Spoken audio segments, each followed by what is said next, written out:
Hello and welcome back to Old Truthford, the home of honestly biased sports content. Today we are going to be covering the Manchester United v West Ham pre-season game in New Jersey. How are we all doing, folks?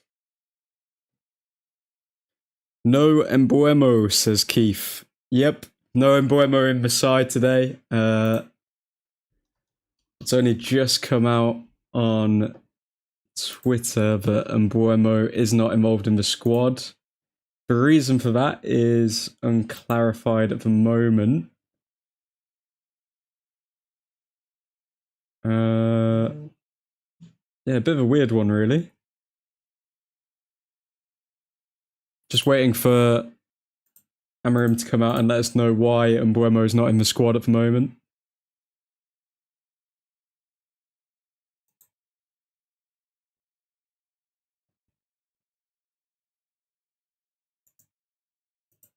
Okay, I think Man United have released... Have they released a statement? Let's have a look.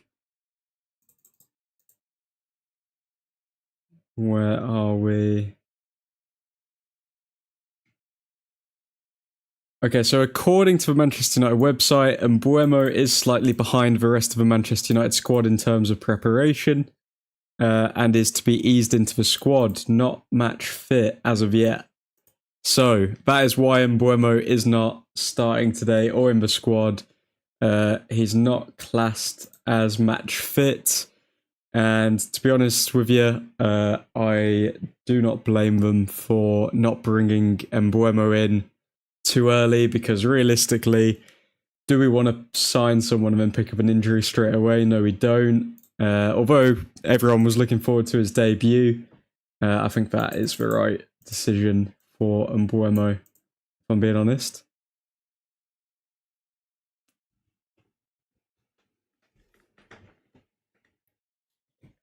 Okay, let's see what other updates have come out since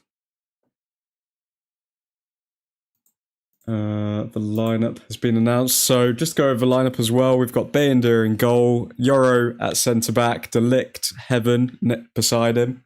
We've got Diallo and Dorgu as the wing backs. We've got Ugarte and I'm going to say Fernandes in the midfield, with Mainu up top with Cunha and Højlund. I don't know if they're going to start Mainu in the midfield. I doubt it, because I think we've seen that quite a few times, and I don't think that Mainu Ugarte midfield works. But who knows? Maybe Amorim's going to try him out in midfield again. Eddie, hello. How you doing, man?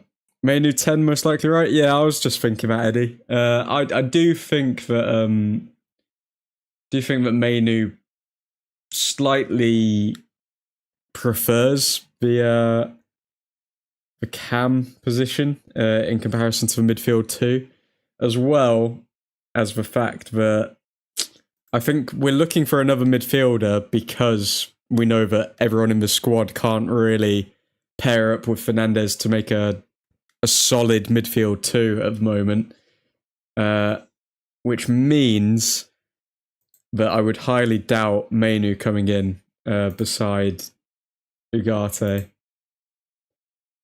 But I guess we'll have to see. Because Amorim did say recently that we miss Bruno as a 10 sometimes. So who knows? Maybe he puts Bruno in the 10 and a more physically fit Mainu can partner up with Ugarte. So we'll have to wait and see on that one. Let's see here. Okay, some quotes have come out before the game. So obviously Embuemo not in the squad. Mazraoui's also picked up a knock. Embuemo's not in the squad because of match fitness. Let's see. Heaven has come out saying, I was surprised at the amount of games I played, but I knew when I was going to play, I was going to make an impact. So, Heaven, the man of the moment, getting a start on the pre-season tour. Realistically, his position in the squad at the moment is as Martinez's understudy, but with Martinez out with injury, I think we're going to be seeing a lot of Heaven at the start of the Premier League season.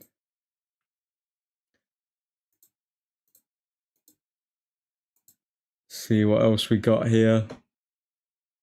I just try to be calm whenever I have the ball and just pick the right passes. It helps if you have a calm mind and just play. That is one of the attributes that Heaven gets lauded for the most. His composure on the ball, and it's good to see that he acknowledges that as well. He's spoken on Manchester United's history before this match, which is quite interesting.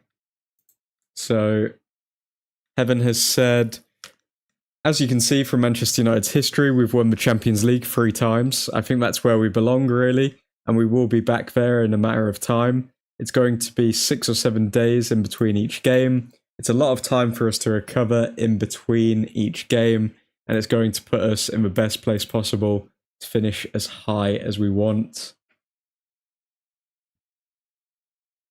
So, Heaven has set his sights for the Champions League this season, it would appear. Ruben Amorim has also spoken out before the match. Looking for a strong performance from Dorgu, says Eddie. Yeah, I was impressed with Dorgu last game, so I think Dorgu... I can see Dorgu having a good one today.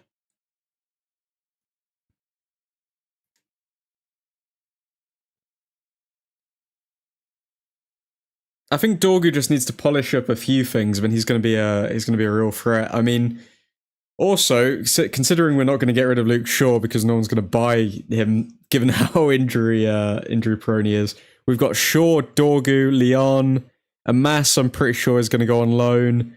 So, I mean, we've got 3 solid options there. I would personally go with Dorgu over Shaw every day of the week, if I'm honest, and then just maybe have Shaw as a squad player if we need him every now and then.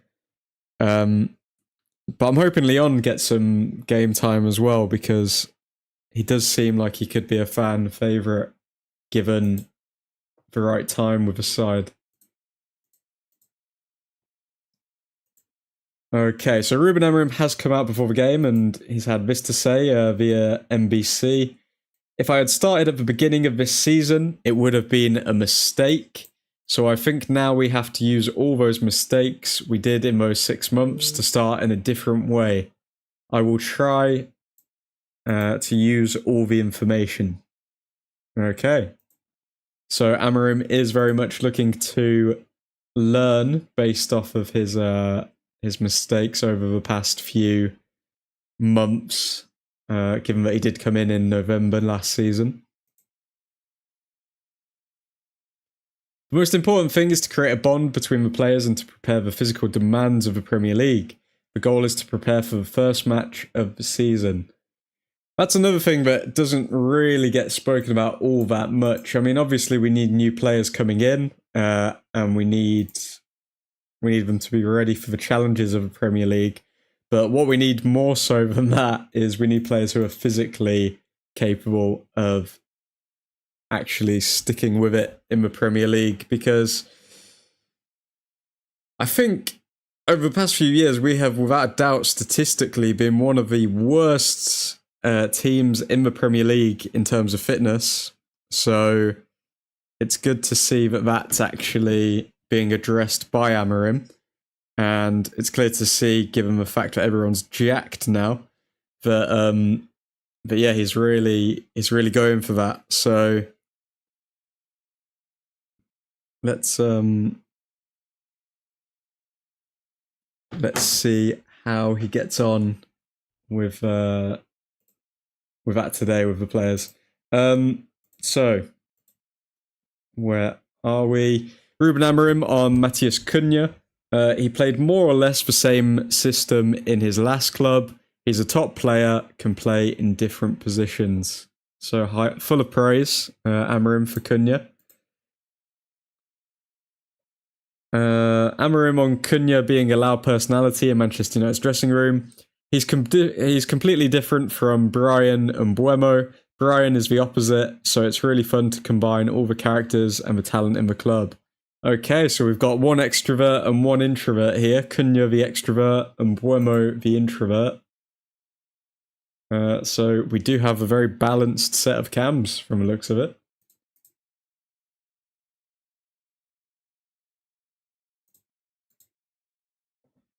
But what are we feeling today, people? Are we feeling like this is going to be a much more assured performance? Do we think that we're still going to struggle in stages?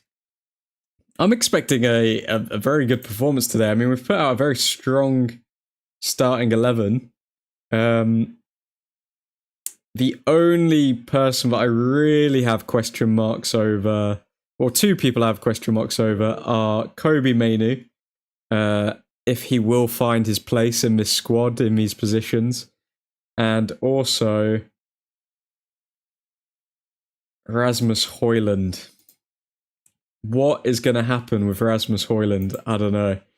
Jaden, good to see you, man. Where's Mbuemo? Mbuemo is out, not with an injury. He's just not been included in the squad because obviously he joined the tour a bit later than everyone else, so he needs to get up to match fitness. Amarim does not want to risk him getting an injury, given the fact that we've picked up so many injuries in the past. So yeah, that's where Mbuemo is. He will be joining the squad, the match playing squad to get a start later on, potentially in the next couple of games. But as of now, he really needs to get his match fitness up, because we are not risking just blowing 65 mil on a cam for him to get injured straight away.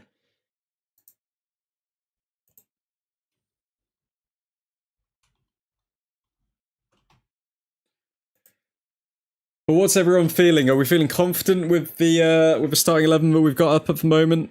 I mean, there have been some recent rumours about the goalkeeping position. Now, it's only just come out tonight that, let me find the official post.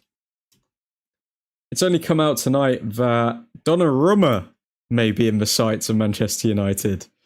As unbelievable as that is. Manchester United are in the race to sign Gianluigi Donnarumma alongside Man City, apparently, according to L'Equipe and Tanziloich. Don't know how to say that, but I mean, they do have... they are quite credible sources, so the fact that we may be in for Donnarumma, I mean, is there hope yet? Is there hope yet that we sell Onana to, say, Saudi or something like that and bring in a Donnarumma? Maybe we sell Garnacho. We use that money that we saved with Marcus Rashford. We sell Bayendir and then we bring in Donnarumma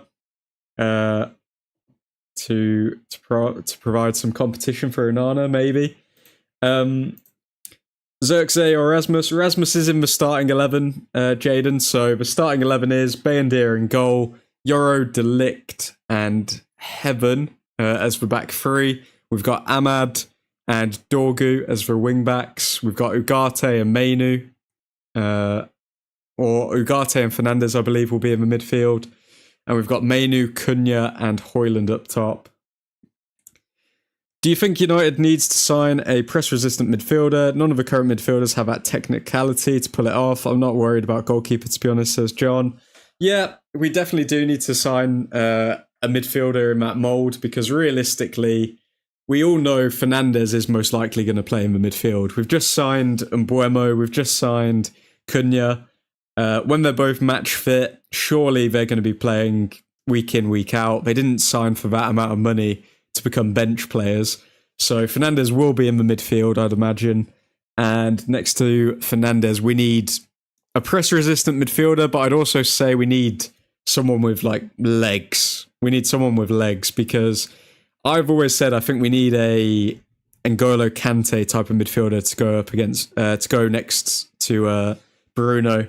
A lot of people are saying that we need a younger Casemiro, but I don't think we need a destroyer in the midfield. I think we need legs. We need someone who's going to cover a lot of pitch, high physicality, high intensity, high work rate, so then they can make up for maybe the spaces that Bruno may leave if he drifts forwards.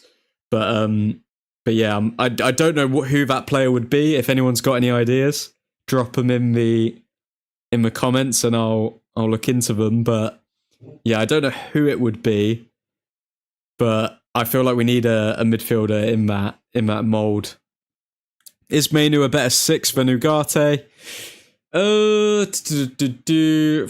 It's a hard one, man. I think Mainu is built. He's more attacking. I've always seen Mainu as an attacking type of player. So yes, he can keep his composure and maintain the ball, but his best attributes have been getting forward, in my opinion. I think he's very slick with when he's in the box. He's got good shooting. He's got good goal rate so far. I think let's have a look at Mainu. So, I mean, so far Mainu in his professional career has played 134 games. Now these do include under 18 games and stuff like that, but these are competitive games. So he's played 134 competitive games, 13 goals scored, 8 assists, only 20 years old. He's on 25k per week. Obviously, we still don't know if he's going to sign that new contract or not. So that is a touching point for Mainu, and Chelsea have been sniffing around. He takes on 1.48 take-ons per game, which is quite high for a player. I mean, it puts him in the top 90 percentile, I believe, if not more. So I think Mainu. I don't know why I've got one of the worst goalkeepers in Manchester United history as the quote, but Mainu, yeah, I think he. And also look at his pass accuracy. Usually the pass accuracy for a deep lying playmaker is a lot higher than that. I think Mainu is without a doubt a better cam than he is a deeper 6. And if you're going to pair up with Bruno Fernandes, then you will be that deeper 6 in that midfield too. So yeah, I think I'd say Ugarte is a better 6 than Mainu, if I'm being honest. Do I think that Mainu is a better player than Ugarte? Yep, Mainu's 100% a better player than Ugarte, but in terms of being a 6, I'm going with Ugarte.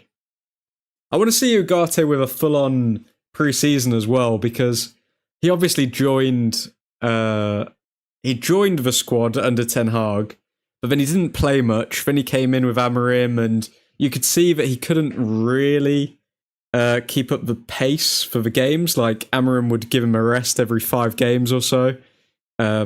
So yeah, I want to see what Mainu's like in this system. Oh, sorry, not Mainu. I want to see what Ugarte is like in this system that he's played in before, with a full pre-season under Amorim.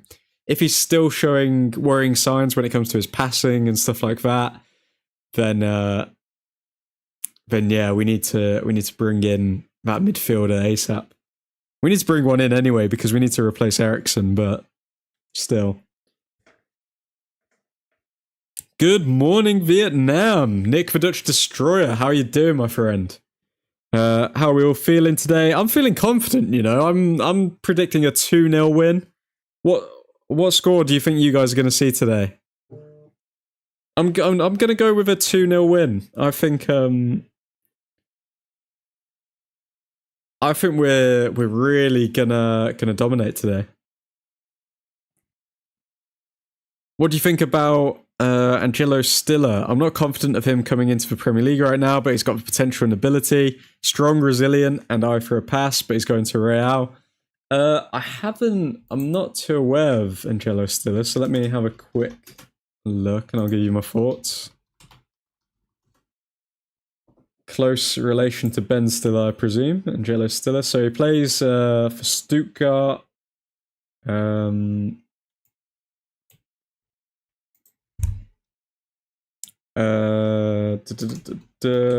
Let me have a look at a couple of my reliable sources.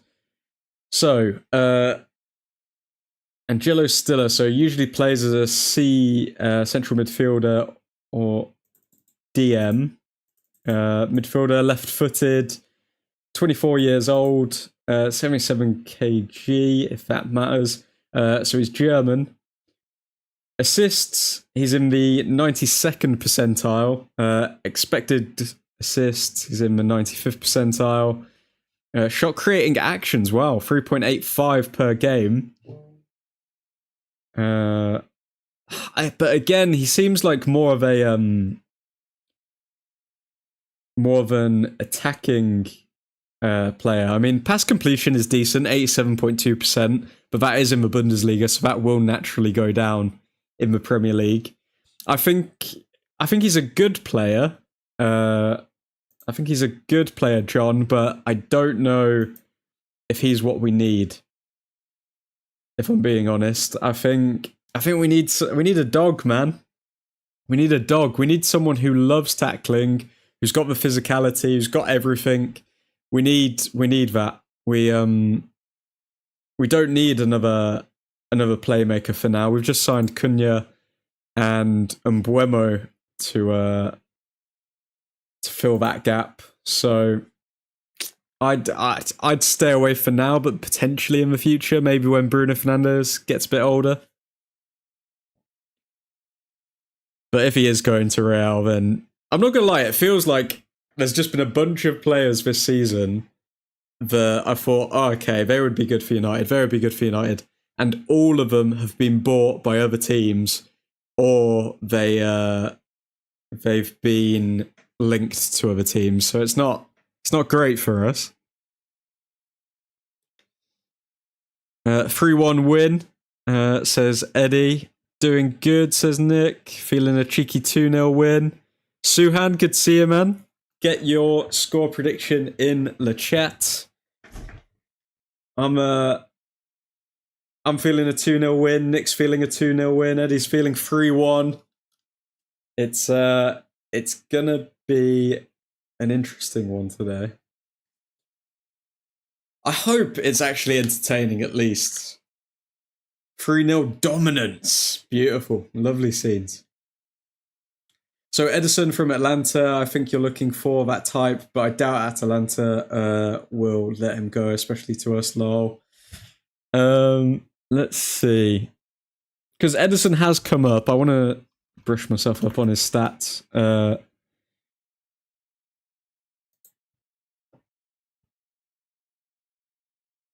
Yeah, Edison is definitely the type of player, I think. Oh, maybe not. Oh, I don't know. He's still... I want a dog. I want a dog, John. I want a dog in midfield. I want someone who is going to love to tackle. I want Ugarte, but I want him to be more physical. Like, I don't know if it's just his body mechanics or what, but he looks laboured, Ugarte does. He looks like squad player material. He does not look like... And I'm not trying to put him down, but he does not look like, oh, okay, your Premier League winning midfield will be built on Manuel Ugarte. Like, I just don't see that. So, and when it comes to Edison, tackles, he's in the bottom 13th percentile, so he's not amazing for that. Interception, again, not that good. Blocks, bottom 16th percentile. Clearances, bottom 20. Pass completion, again, around 87%. I mean, you come to the Premier League and that drops by at least 4%, that pass completion rate. So yeah, I don't know. Edison, again, is it the type of mold of player that we're looking for or we need? I doubt it. How you been, admin? All good, man. All good. It's going to be a late one tonight, boys, but hopefully we're going to see some improvements today, so it'll all be worth it. Hope you're doing well, Suan. Mbeumo sub on 55 minutes and scores at 60. Let's send these positive vibes. Mbuemo is not in the squad, Nick, I'm afraid. Mbuemo is missing from the squad. Amarim has not included him in the squad because he believes that he's not match fit. So yeah, we don't want to risk him and for him to get injured right before the season. So we're going to wait for him to come in at a later fixture. I'd imagine he'll probably get some game time next game, and then the game after that he may start.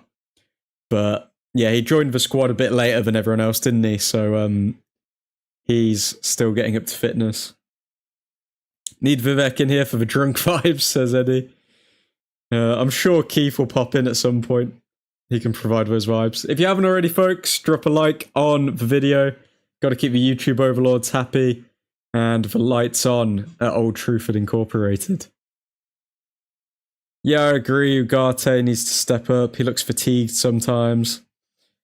Yeah, I don't know what it is about him. I don't know if it's just his physicality or what, but we'll see in this game if... I mean, today will be a good indicator because it is against Premier League opposition, so we should be able to tell a lot from today's game. Manchester United coming up against Wan-Bissaka yet again as well. Usually Wan-Bissaka has a good game against us when he faces us. What kind of dog do you want? Siberian Husky, Golden Retriever, Pug, Bulldog, Belgian Malinois? Tell me. It's funny you actually put Siberian Husky first, Nick, because I've always wanted a Siberian Husky, but apparently they shed to hell, and I don't know if my nose can take that. So, yeah, I would go with Siberian Husky, but yeah, no, I think I'd probably have to go with what's like an allergy-friendly dog. I think I saw something like some sort of like water dog or something. I can't remember the name. I'm rooting for Dorgu and Cunha to both score. Love that, Eddie. Yup, all good. What's your score prediction, admin? I'm going 2-0. I'm going 2-0. I think we've looked better defensively. We did anyway against Leeds, so I'm hoping that carries on over to against West Ham. Why are there like empty seats in this stadium, bro? Are Manchester United not selling out stadiums anymore? It looks like there's a bunch of empty seats.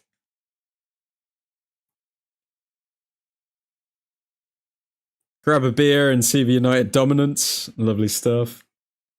I really thought he would be a last-minute sub. If you have a Siberian Husky, you'll have a new pillow made of their hair every 6 months. Yep. Siberian Huskies can talk, though, which is pretty cool. Let's get the scoreboard up. Okay, so we are moving over to the first half. Any second now, just a couple of minutes. That made no sense. Let's just update this scoreboard.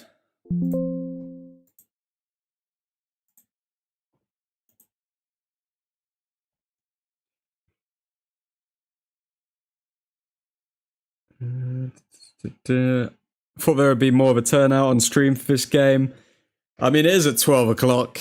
It's the hardcores, guys. We are the hardcores who have stayed up to watch what I'm hoping will be positive signs for the new season. I'm hoping. If you want an ADHD supercharged bear trap, go for the Belgian Malinois. Does anyone have a dog in stream? And if so, what dog do you have? I'd love to get a dog, man. I'm looking at a 2-0 win. Cunha and Rasmus to score. Dorgu will shine. Okay. Having handshakes down in the centre. Does anyone know who the guy is with the beanie?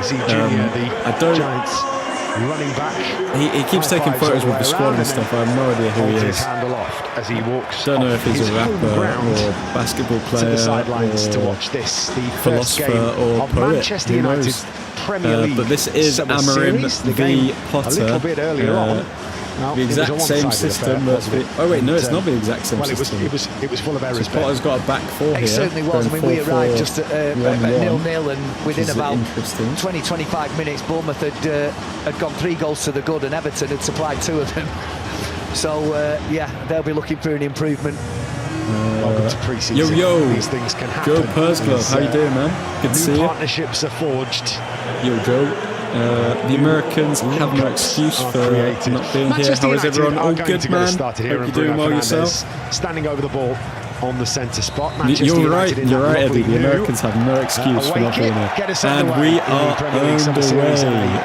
Chia goes around MetLife Stadium. Going to go long through the middle, finds Kobbie Mainoo.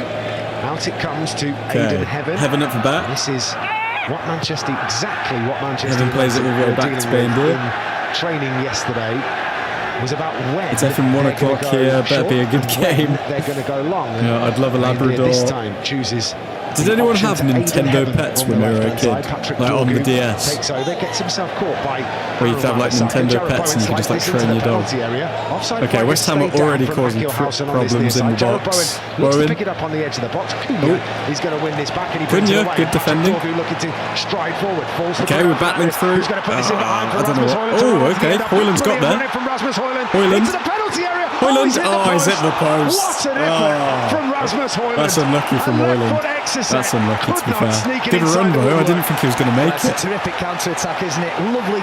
Showed his wheels there. But just shows that he can do good ball from Fernandes in the end as well, straight into Hoyland's path. What great pace. Rasmus Hoyland's touch kind of could have almost got tackled after that, but outwit Max Kilman. But yeah, so unlucky to come off the outside of the post. What's going on with the audio?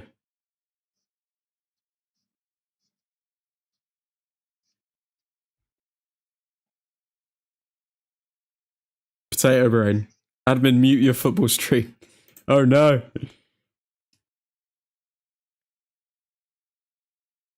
Okay, I'm guessing I'll have to mute that after the bloody stream now. Thank you, though, Eddie and Nick, for the shout. Game will end at around 3:30 here. God damn. Just finished work at 2 AM. Glad it's a Sunday. We'll be sleeping the whole afternoon, lol. Goodness me. Yeah, I had a nap before the game because I was like, there's no way I'm staying up if I don't sleep. Now it's 4:30 AM in India. Yikes. Just glad I finished my work and it's a Sunday. God bless the weekend, man. Damn, Hoyland, potato brain. We could hear your stream. Gonna get copyrighted for the audio. Don't worry, guys. That'll be muted post stream. That'll be muted post stream. Okay, Wan-Bissaka clears. Dorgu. Cunha to Dorgu. Wow, okay, good link-up play between Cunha and Dorgu. Dorgu fouled, and we have a free kick on the edge of the box. Some good link-up play so far. If you haven't already, folks, drop a like on the stream. Got to keep your YouTube overlords happy. And the lights on at Old Truthford Incorporated.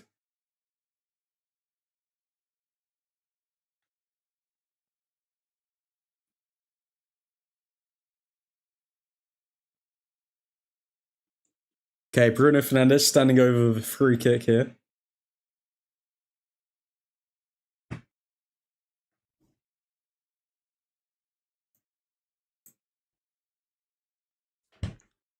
Bruno Fernandes in the box. Defended. Oh, there's a spill. Heaven, fouled, penalty.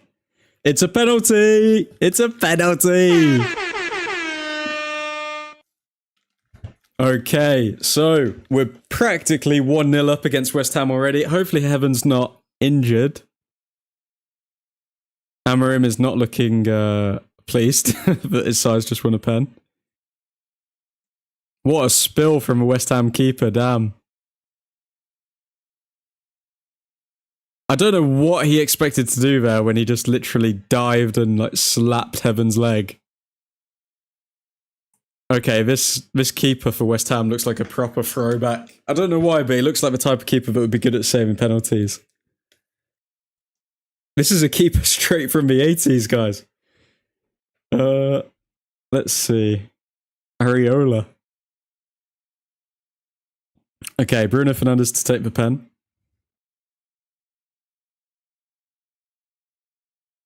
I feel like he's going left. It looks like he's going left. And Fernandes goes left. Beautiful stuff. Beautiful pen from Fernandes. And that is 1-0 Manchester United already.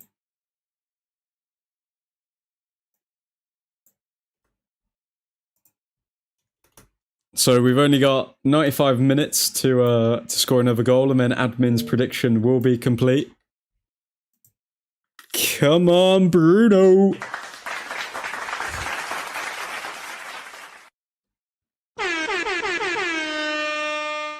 Reload. Always goes left. He does always go left, to be fair. Let's update this scoreboard.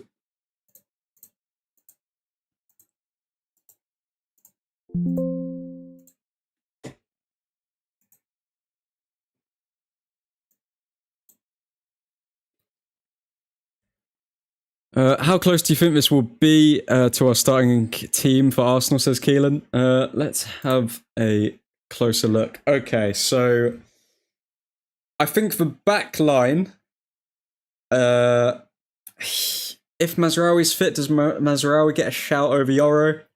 I think the back line will be as close, if not exactly that. Bayendir, probably, depending on if we sign a goalkeeper, probably not. Let's see, Dorgu. I do think Dorgu will start the first game. I doubt Shaw's going to start the first game. Ahmad will start as right wing back. I can't see him going with Delo instead of Ahmad. Maybe he does. Maybe he does, though. And Fernandes will play, Cunha will play, and Buemo will probably play. I think Mainu might not play. I think this is like 90% what our starting 11 will look like against Arsenal. Maybe like 2 or 3 players will change. Ugarte trying to get the ball in midfield, but doesn't manage to tackle him. Oh my god, Bayendir's butter hands have come back.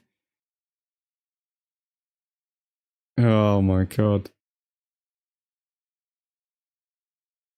What happened? Was it a pen? Just turned on the game? Yeah, it was a penalty, Eddie. Areola, the goalkeeper, literally like slapped Heaven in the leg after he spilled the ball, and then Bruno Fernandes took the penalty and absolutely cleared it. Admin, sort out your horsemen, by the way, only one of them here. Let me DM the horsemen. Let me DM the little rascals. Wan-Bissaka here, forward, but tackled by Dorgu, I believe that was.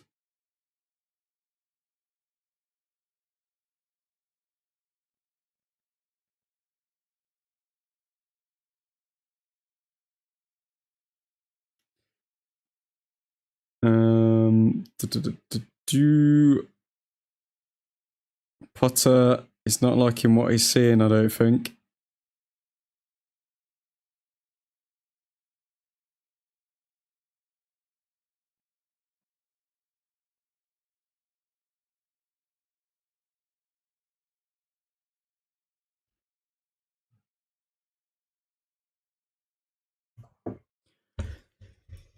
Wan-Bissaka looks sharper on the ball than he ever did for us. That always happens, though, doesn't it? They get that extra spite when they leave Manchester United.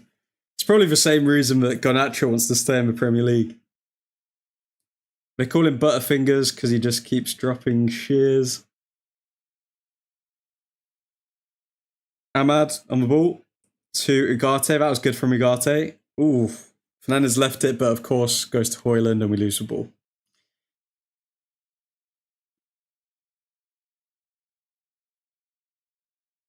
Pack of hula hoops and Dr. Pepper, proper scran. What type of hula hoops, though, Eddie? That's the question. Okay, Wan-Bissaka on the ball. Wan-Bissaka plays it back. Wan-Bissaka coming forward. Wan-Bissaka tackled by Dorgu.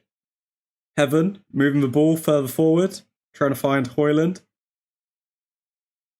Original is best. Original is pretty good. But barbecue hula hoops, elite. Admin, who is which horseman? Conquest, war, famine, and death. Caleb, Ken's, Nav, and me. Goodness me. Okay. Is that what you guys named yourselves after? I didn't know the four horsemen was actually a thing. Okay. Conquest. I'm gonna go with Nick. War is definitely Caleb.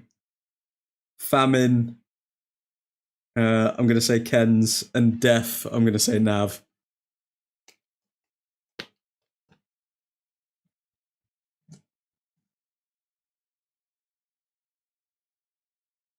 Okay, so interestingly, Bruno Fernandes is playing further forward, so he is playing in the right attacking mid, and Mainu is in the midfield with Ugarte. So we thought Mainu may have been playing further forward, but he is playing in the midfield. Mainu tracking his runner here as well. The backs. Oh my god, did Heaven just run it out of play? Okay, that was poor from Heaven. Heaven's saying that he kept it in, but it looked like he just ran it out of play at the back for a corner. It looked that very much looked like FIFA when like you're just not controlling it properly and just keep on running. Look at the group chat name. Aiden Heaven with an interesting run. Out of play there, yeah.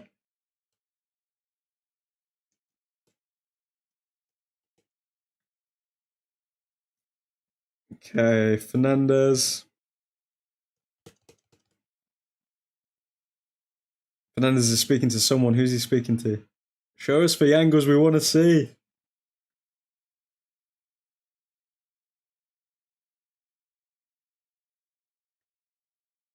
Okay, Dorgu with a throw-in.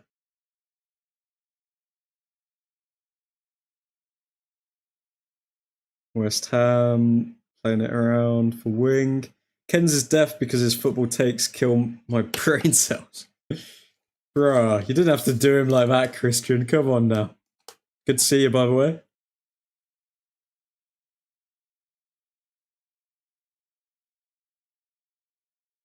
Okay, Ugarte on the ball. Ugarte over to Heaven. Heaven's runs are looking very laboured. I'm not going to lie. He's been caught by Wan-Bissaka again. Why does it look like Heaven has like 20 pace? Oh, was that a good touch from Højlund? Fernandes. Tries to find Højlund, and he does find him, but I think he probably should have passed to Dorgu there. Fernandes, ball over top. Fernandes is looking a bit sloppy at the moment. Again, another loose ball from Fernandes when he's trying to be clever. He didn't have to do that. Aiden Heaven looks slow there. My team is on a vacation, so hate watch it is. Hate watch, mate. You're failing miserably. We're 1-0 up. There you go, admin. I will continue to study the Four Horsemen after the stream.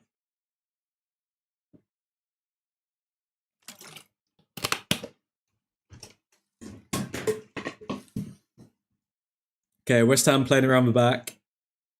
Doesn't look like we're trying to dominate possession here. We're happy to sit back.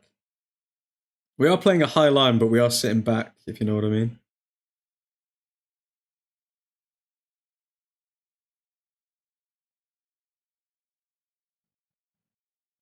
Still plenty of time for Amaranth and his merry band of jesters to lose. Well, we're actually undefeated on our pre-season tour so far, Christian, so have at that, huh? Have at that. How do you like those apples?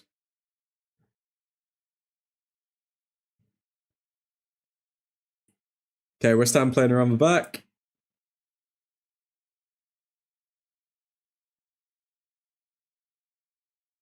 Delict back to Ugarte.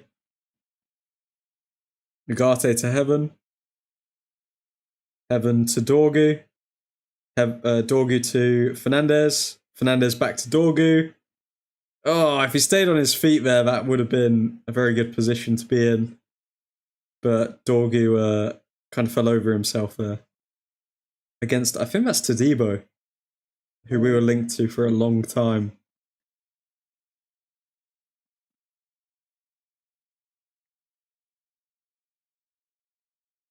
Only Nick would link a wiki page in live stream chat.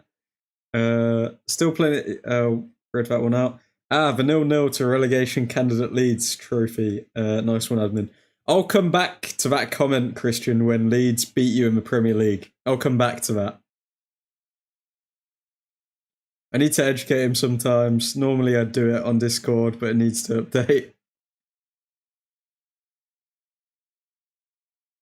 Oh.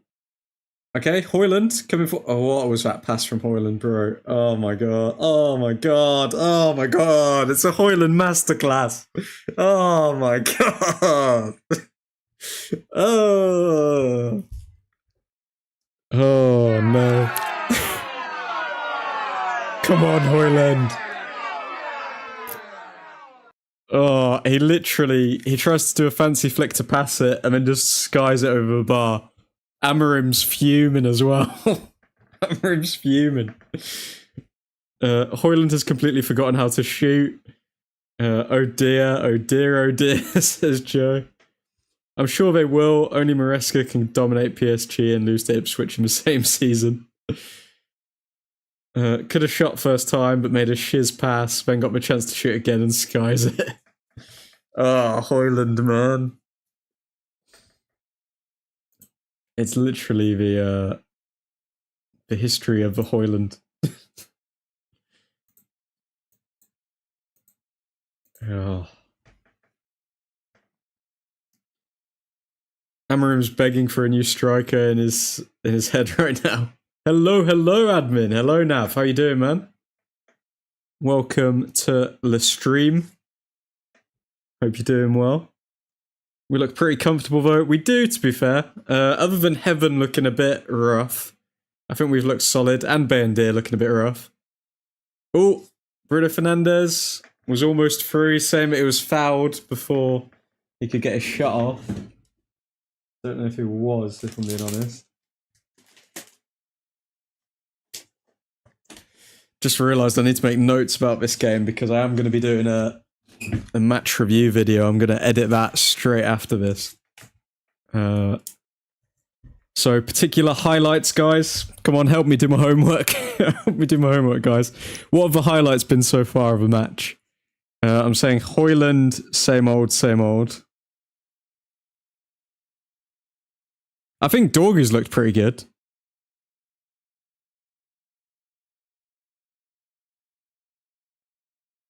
Dorgu has looked sharp.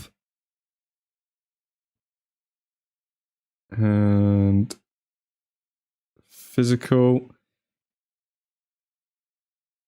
I can't take Areola seriously when he comes on the screen. I'm not gonna lie. He looks like he looks kind of like a voodoo doll or something like that. I don't know what that hair is. Has he dyed his hair? Or is that his natural hair colour?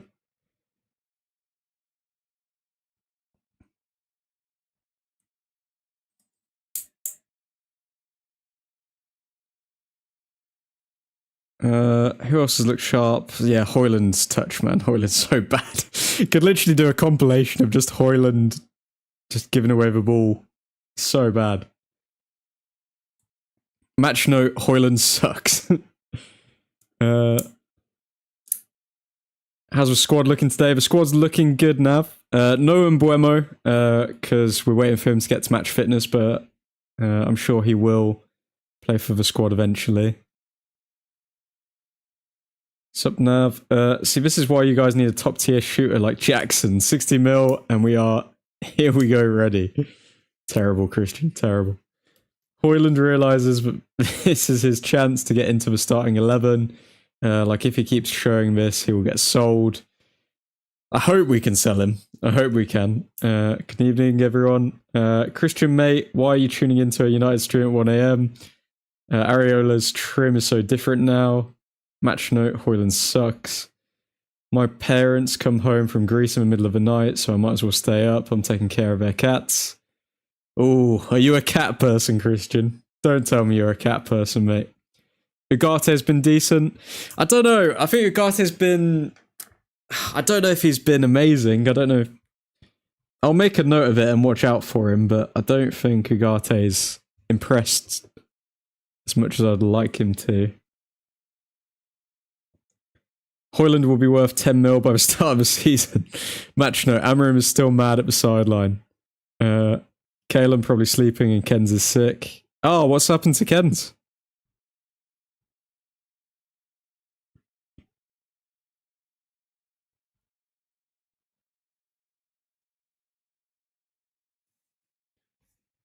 Nope, not my fault. They decided to get cats and after having had like 5 dogs during my lifetime. Ah, fair enough. Okay, so far I've got Hoyland same old, Dorgu sharp and physical, Areola haircut, Ugarte question mark, Amarim fuming at Hoyland, and Bayendir butterfingers.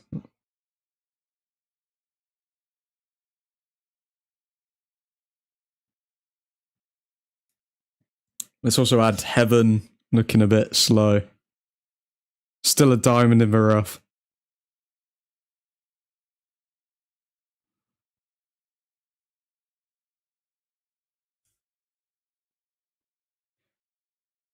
Want to see more of Ahmad? That's a good point. That's a very good point, Eddie. I've completely forgot about Ahmad. He's been very quiet during this tour so far. Ugarte is a careful 7 at the moment. Yeah, I'd give him like 6.8, 7. I have no idea. The only thing he said was club. Oh god, so Ken's went to the club and now he's sick. I wonder what happened there. Delict and Yoro have looked good at the back. They've looked pretty solid. Ken's up playing FIFA instead of watching the game. Maddo.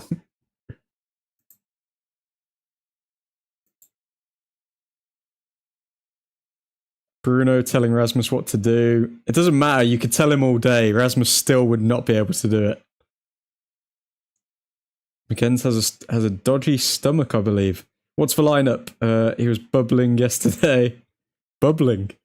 Lineup is Bayendir in goal, Yoro, Delict and Heaven in the back line, Ahmad and Dorgu as wing backs, Ugarte and Mainu in the midfield, and up top Cunha, Fernandez and Hoyland. Cunha's first touch is clear of anyone else on the pitch. Fernandez could give him a run for his money. I think Fernandez has a good first touch.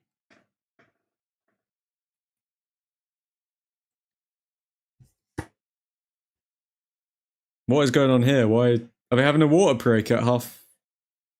Oh yeah, they're having a water break because of the heat, I guess. Amarim is telling Fernandez something. Fernandez with very what do you call it? Very tentative body language there. While Amarim was telling him what to do.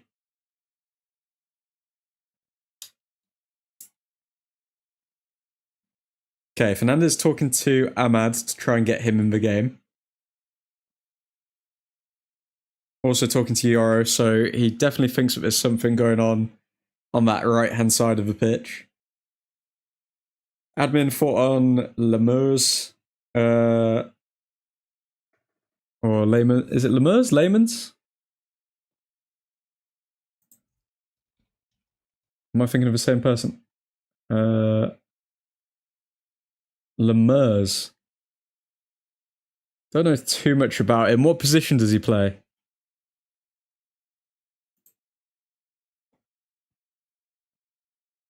Okay, so he's a forward. Oh, we don't need another Dutch forward. I'm sorry, mate. We don't.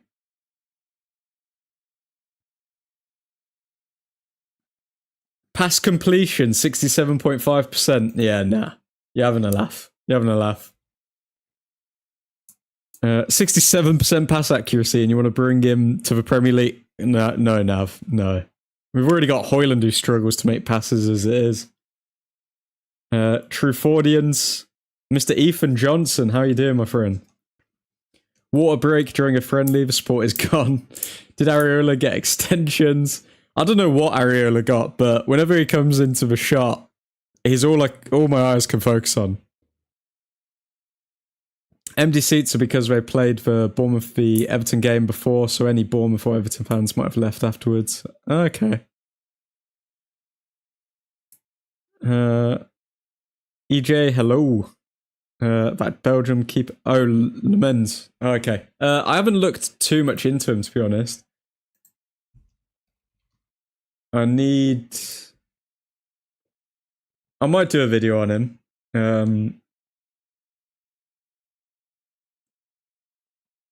I don't know. I don't think he fills me with confidence. If I'm being honest, since we've been linked to Donnarumma, I can't go back. I just want Donnarumma now. Sell Onana to Saudi and then somehow get Donnarumma in, please. Le Mans wouldn't be a starter straight away, is my understanding. I feel like we just need to go for starters, though, at this point. I just want starters in the squad. I like the Mbeumo signing. I like the Cunha signing. I'm tired of all of these, let's wait for them to grow type of players. And I think Amorim is as well. I'm hoping we don't go down that route.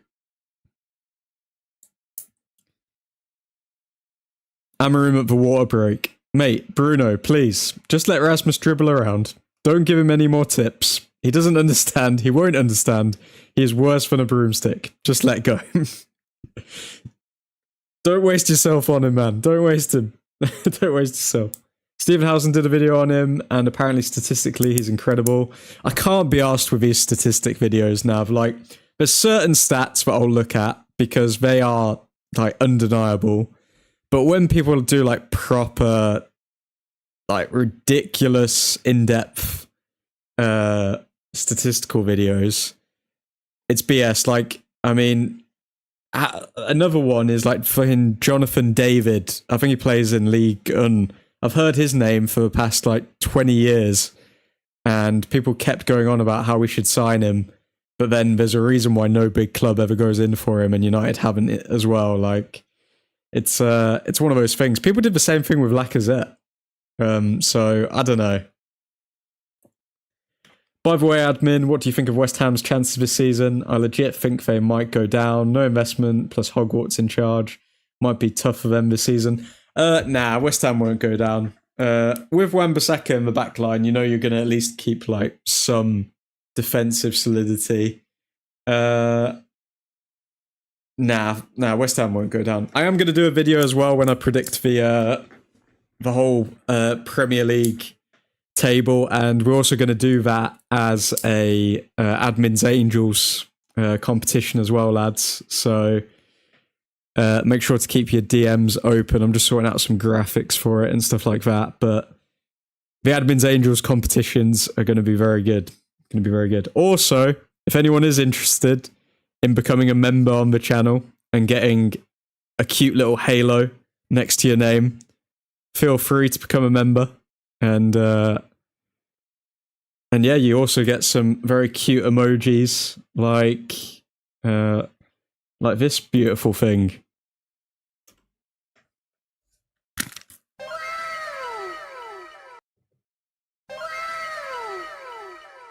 Yeah, wow. Yeah, but the Admin's Angels competitions are going to be really good. Where are we? Relegation battle, West Ham versus United will be there. God, don't joke anymore about that. Let's be honest, most of these YouTubers scout people from the Football Manager database, probably. I mean, pretty much, I will do a video on anyone you guys suggest, but if I watch like a 1 minute compilate or like a 5 minute video on them, and I think, yeah, they're just mid, but they've got good stats, I'm probably not going to get too invested in them. Eating some Dominican food and watching this lot. I think Brentford and Wolves also have a relegation battle at hand. Ace, AJ Analysis is a good channel if any of you haven't heard of him. He doesn't go into the stats, but he researches it and explains stuff well. Have to check him out. How credible are the Donnarumma links, admin? Well, they come from credible sources, so I mean, they come from like, maybe not tier 1. I don't know, actually, probably tier 1. I'd say tier 1 sources. So I reckon if we can maybe get rid of Onana to Saudi, sell Garnacho, sell Anthony, who is supposedly maybe going to Saudi as well. Get the Sancho money from Juventus. Then I mean, I don't think it's impossible. Like, a lot of people were treating it like there's no chance in hell that we would sign Donnarumma, but I don't think it's impossible that we could get him. Ethan, share with the class. Is the Italian donkey linked to United now? Italian donkey. Donnarumma? Is there going to be member exclusive content coming in the future? Absolutely, Eddie. There 100% will be. I don't know what that will be yet, though. You guys would have to let me know what you would want in members only content. Like, maybe if it's like a members quiz or something like that, like every week or every month, something like that, where like we can all hop on a voice chat. I don't know. Let me know. According to admin, he is Christian. Mods don't get automatic membership. Scam. I'm sorry, man. I'm sorry, everyone. There's no way of even giving you automatic membership, even if I wanted to be fair. I don't think there's a way I can do that. From the European Championship to the Championship, what transfer that would be? What's the source?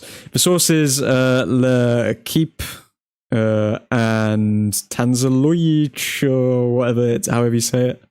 It's on the Instagram, the sources. Sources admin's FIFA career mode, I bet. I don't believe it, to be honest.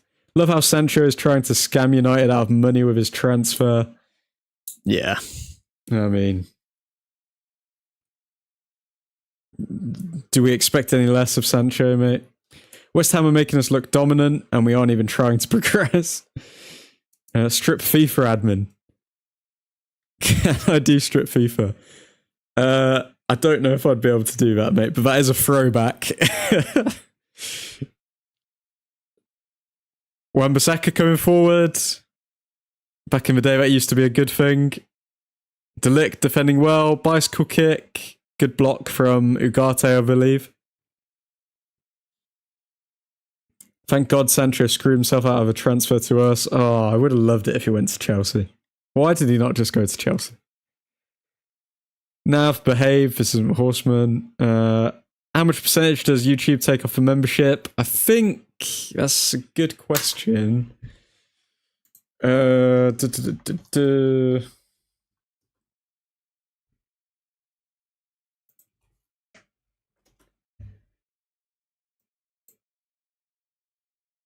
much do they take? I'm guessing it's like 30%, I think.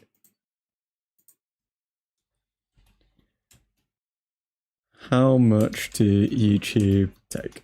Let's see. Yeah, they take 30%. You got it, Nick. Don't have to do a face reveal for Strip FIFA, technically. That is very true.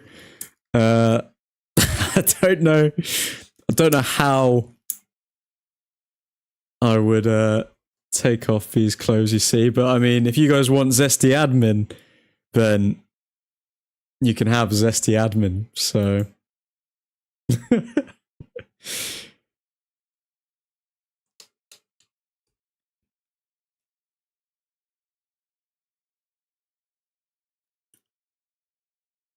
Okay, Tadibo up the back there, defending against Cunha.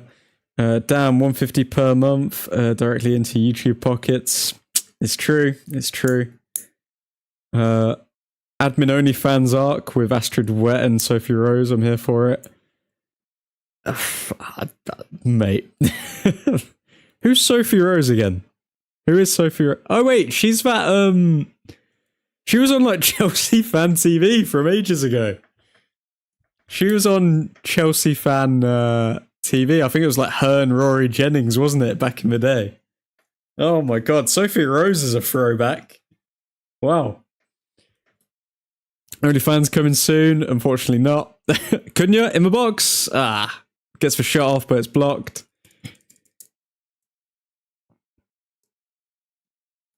But don't forget to subscribe and be a member. Guys, for ones who do become members, best believe you're getting the VIP treatment. Not only will you get a halo next to your name, and the halo changes depending on how long you've been a member, but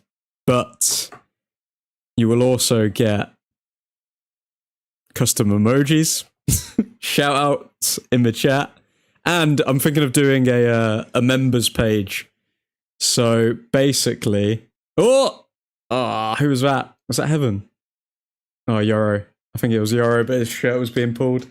I'm also thinking of getting creating a like members slide or something like that. So at the end of every video, at the end of every live stream, you can get a special shout out, and you can get a special shout out. Maybe, I don't know if I can do Instagram links or anything like that, because I think that opens the doors to a few dodgy people if they get memberships. I don't want to be shouting out some random some random dodgy person from the back arse of nowhere because they've signed up as a member. But you will get a shout out at the end of every video. So if anyone's up for it, let me know.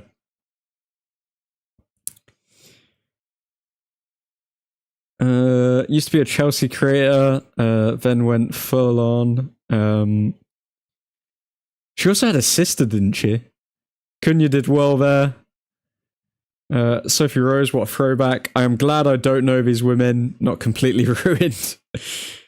Yeah, fair enough. To be fair, Sophie Rose, I only knew her because of the actual Chelsea fan channel, because they were also a part of the Football Republic back in the day. Used to love her content with X, What Happened to the World, Astrid Wet, most palatable Chelsea fan. That's saying something. That is saying something. Were her and Rory a thing? Nah, Rory's like married and has like 2 kids and stuff.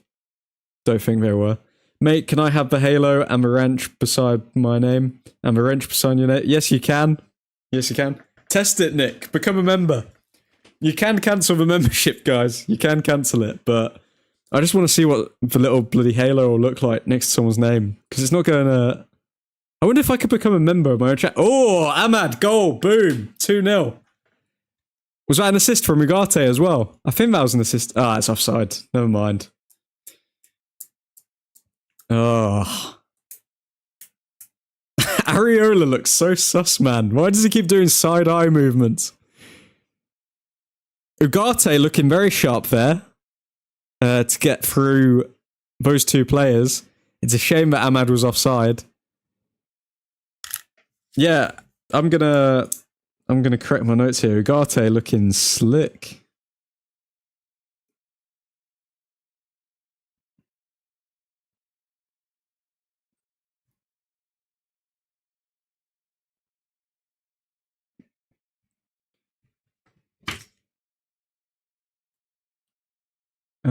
Where are we? She needs to do us a favour and tell Jackson to join United or Newcastle. God knows he listens to her. Yeah, we purely cannot sign Nicholas Jackson just for the fact that he actually speaks to Astrid Wet. Admin, I invented Old Truthford. What? And Angels FPL. Old Truthford and Angels FPL, so I deserve a wrench. You're getting there, Nav. You're getting there. You're almost at wrench level. But you haven't made it just yet. We still need to find a special mission for you. If she calls him from a hotel in Newcastle, he'll be straight over there. Oh, God. She does OnlyFans stuff with her sister. I don't know how I know that. Oh, God. Yeah, nah. Not having that. Not having that. Ethan Johnson, the first member of the Old Truthford YouTube channel. Welcome, Mr. Ethan Johnson. And you, my friend, have just earned yourself a green halo. Or a grass halo, I should say. And to celebrate this momentous occasion, you're getting a glow stick party, Ethan. You're getting a glow stick party. Come on, Ethan.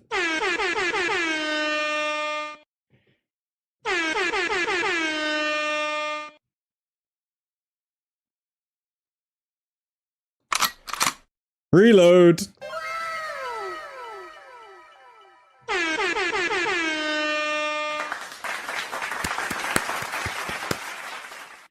I applaud you, Mr. Ethan Johnson. I applaud you.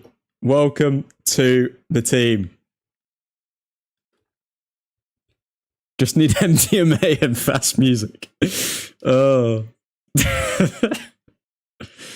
Welcome to the team, Ethan. I will think of more perks. So if you have any ideas for perks that you'd like, let me know and I will get to it. You will get a shout out at the end of every video and at the end of every live stream. Just need to work on some new graphics for that. But yeah, cheers, man. And welcome to Admin's Angel. I really need to change that to Admin's Angels instead of Admin's Angel.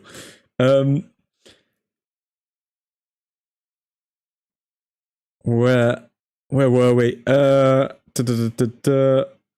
Let your demands be known, Ethan. If you do come up with any in the chat, and we can all discuss.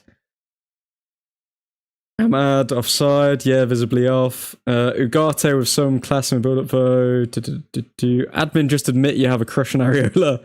Keep bringing him up when he's on screen. I can't look away from him, mate. I can't look away from him. See, I knew this 20 minutes in.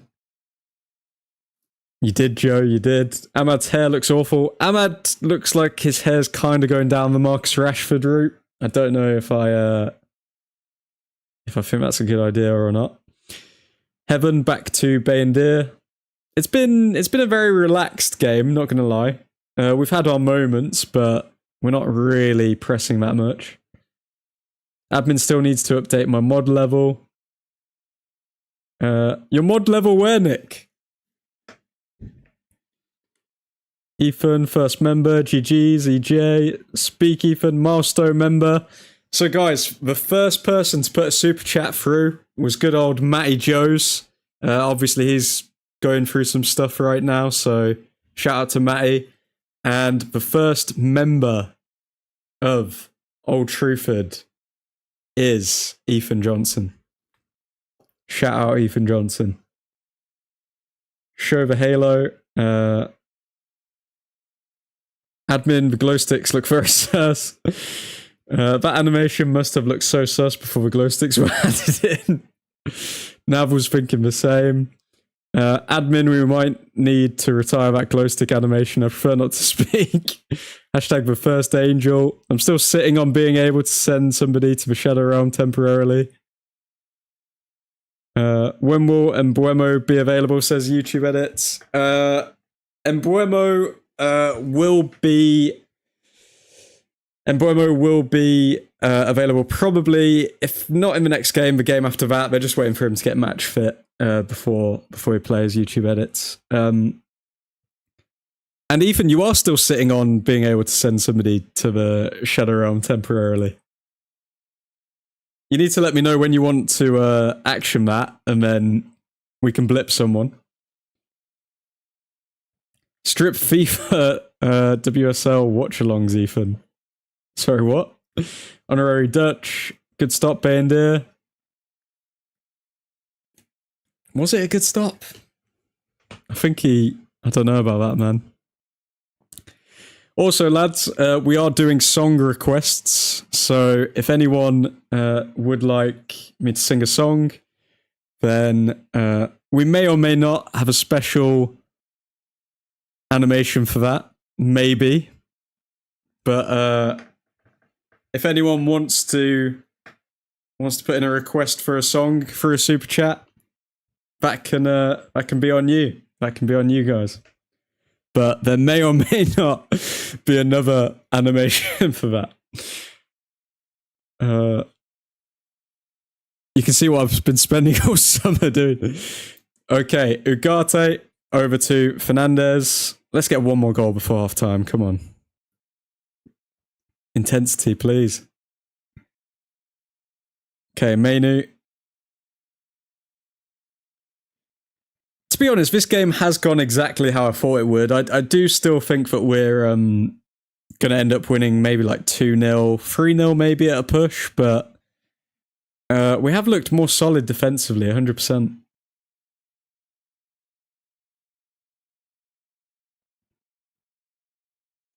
Will Griggs on fire.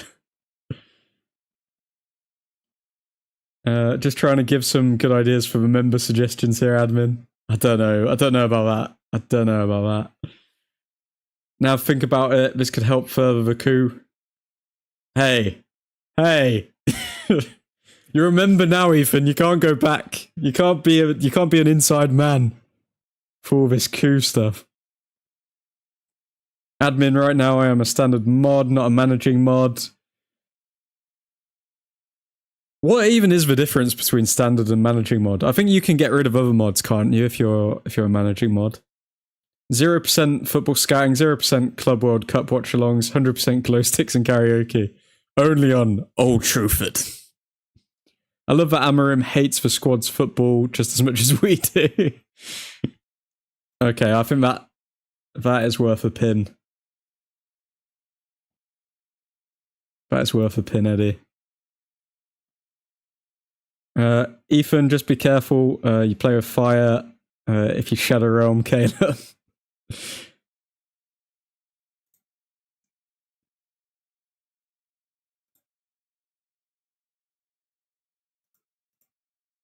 Nick, I'm American. We don't care about consequences, lol. God bless America.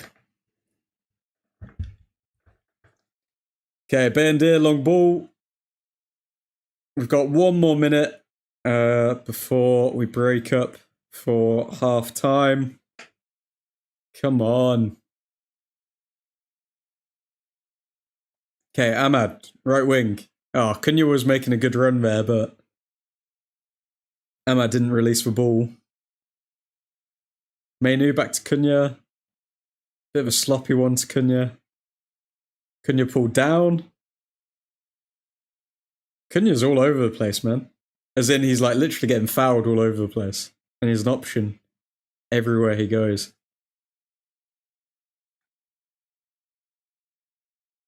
Pinned comment, never felt so sad. Cannot get rid of other mods, but can help you set banned words in chat and that sort of stuff. You don't know where to find. West Ham look awful. West Ham do not look good, to be fair. Like, they're making us look very competent here. Great tackle from Yoro. Admin, thoughts on Isaac? I think if Liverpool sign Isaac, it's kind of ridiculous. Like, I understand that they've won the Premier League and they've been doing well, but surely financial fair play, like, how much money would they have spent if they get Isaac as well? Like 300 mil.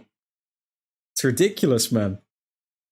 But he's got a dodgy injury record, so I'm hoping they sign him and he gets injured for a prolonged amount of time, if I'm being honest. Oh, shot on the edge of the box from Ahmad, but it was blocked. I think that's going to be half time. And it is. That is half time, lads.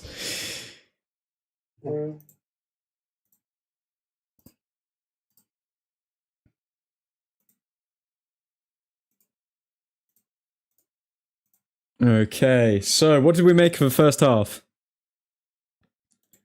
West Ham, obviously, very poor, but what can we take from a United side from that performance? Oh, Amarim is doing an immediate half-time press conference, which is weird. Very weird to see. Do you guys know what they're implementing in the Premier League next season? I've completely forgot. Isn't it like they're introducing halftime kind of like interviews with managers, or have I completely made that up? They're introducing something new.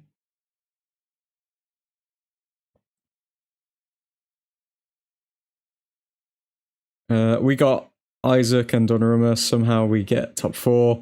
But yeah, there's no way Isaac's coming to us. No way. No way in hell. But given how Newcastle negotiated Dan Ashworth coming to United, I'm expecting them to play hardball with Isaac. Decent first half from us. Not too much wrong, but not exciting really. I mean, had we not got the penalty, would we have scored a goal? I don't think we would have. So there's still a lack of urgency going forward.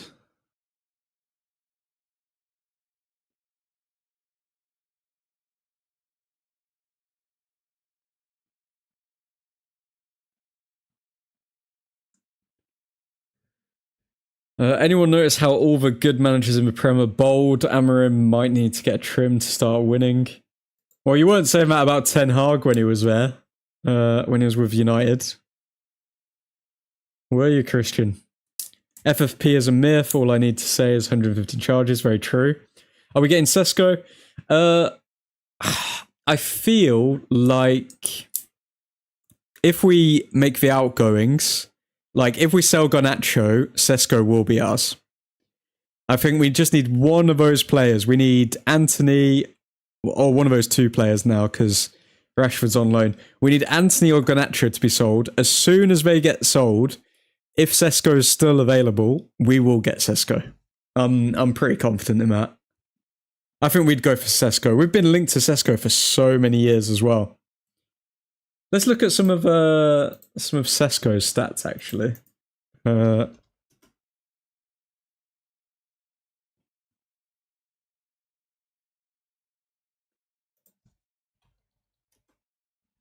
Let's look at some of Sesko's stats. So, take-ons, he's in the 89th percentile. Progressive carries, 77th percentile. Shots total, not very high to be honest. Non-penalty. I feel like we need a mobile striker more than anything. I feel like we need quite a... I'm feeling like a stocky pressing machine. I don't think Sesko meets that mold, but that's the mold that I would go for.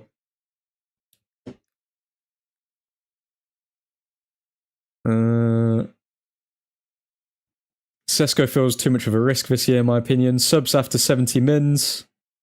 Oh, okay.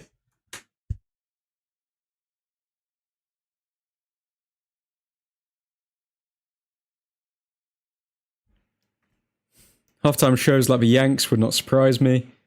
Training and dressing room footage, halftime interview, and some of the woke stuff. Don't know what I feel about with all that.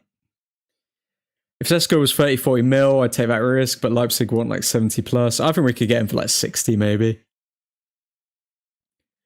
But then still, 60 is a gamble for like, he's still a relatively young striker. And I don't think he's the mold of player that we need. So I'd probably avoid Sesko. Although he does have a ridiculous shot on him. Ridiculous shot. But in the Premier League, I don't know. Jesus Nab, the sport is gone. Ben Jacobs alleges his transfer fee would be 150 mil for Isaac.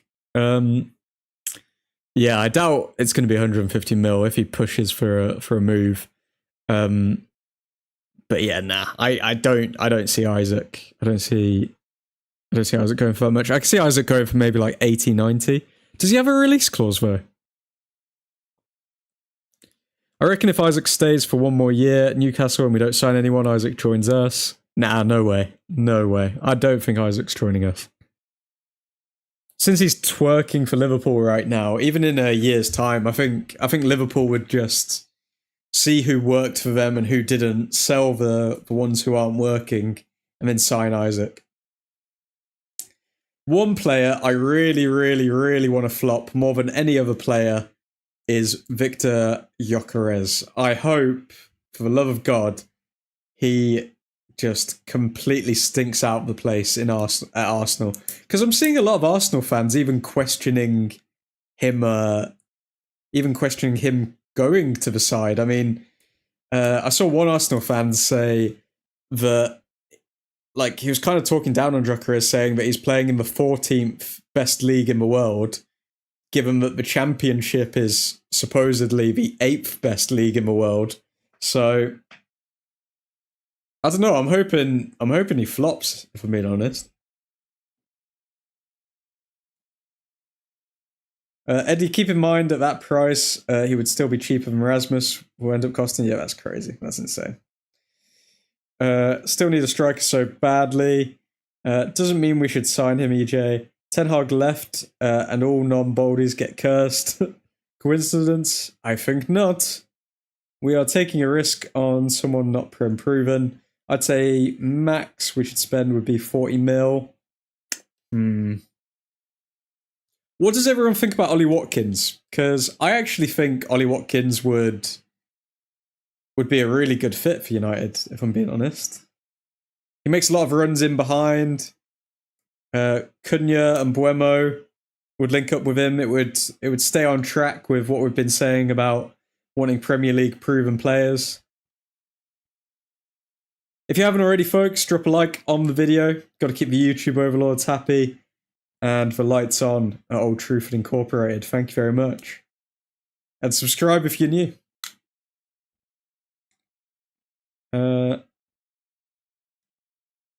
I'd rather straight swap Garnacho for Watkins. Yep, I'm feeling that, Ethan. Sesko or Watkins, I won't mind either. Bigger chance of Isaac rejoining AIK than him joining you in this state nav. Yeah, defo EJ. Isaac was a United fan growing up. TK is a United fan. John, the team is working hard, to be honest. Decent in the attacking third. Just need to avoid those silly mistakes and misplaced passes. We were talking about Ugarte, and he was damn good in the first half. Yep, Ugarte was looking very slick, John. And I agree. Final third. We still haven't quite clicked. I think with an actual striker, we would. I think if you put Xerxes where Højlund is, we've scored maybe 2, maybe 3 goals in this game. Newcastle want a British record for Isaac. What the hell? What the helly? I think, yeah, Newcastle are tough negotiators. They're not going to let Isaac go. Unless it's for a ridiculous amount of money. Everyone in Sweden was a United or Arsenal fan growing up. People with no connection to the city just end up supporting whoever wins. Gyökeres already flopped in the Prem once, lol. He did, and it will happen again. Same admin, not because of anything he did, just hate Asna and want them to fail at everything they do. I saw a stat that Gyökeres only scored 12 goals against the top half.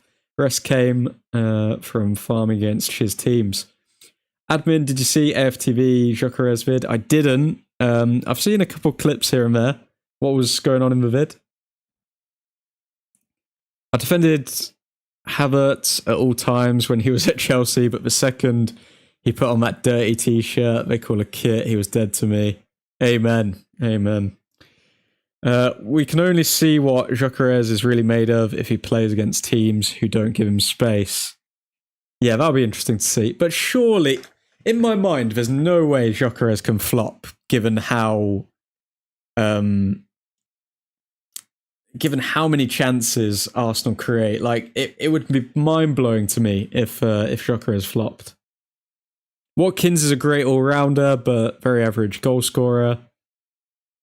I think we need an all-rounder, though. We've got a lot of goal scorers in the team now. We've got Cunha, we've got Mbuemo, Fernandes. We don't necessarily need a striker who we're just going to depend on them for like 30 goals and we're going to be selfish. Like, we want someone who can link up the play and press and is physical. And I think Watkins is that player.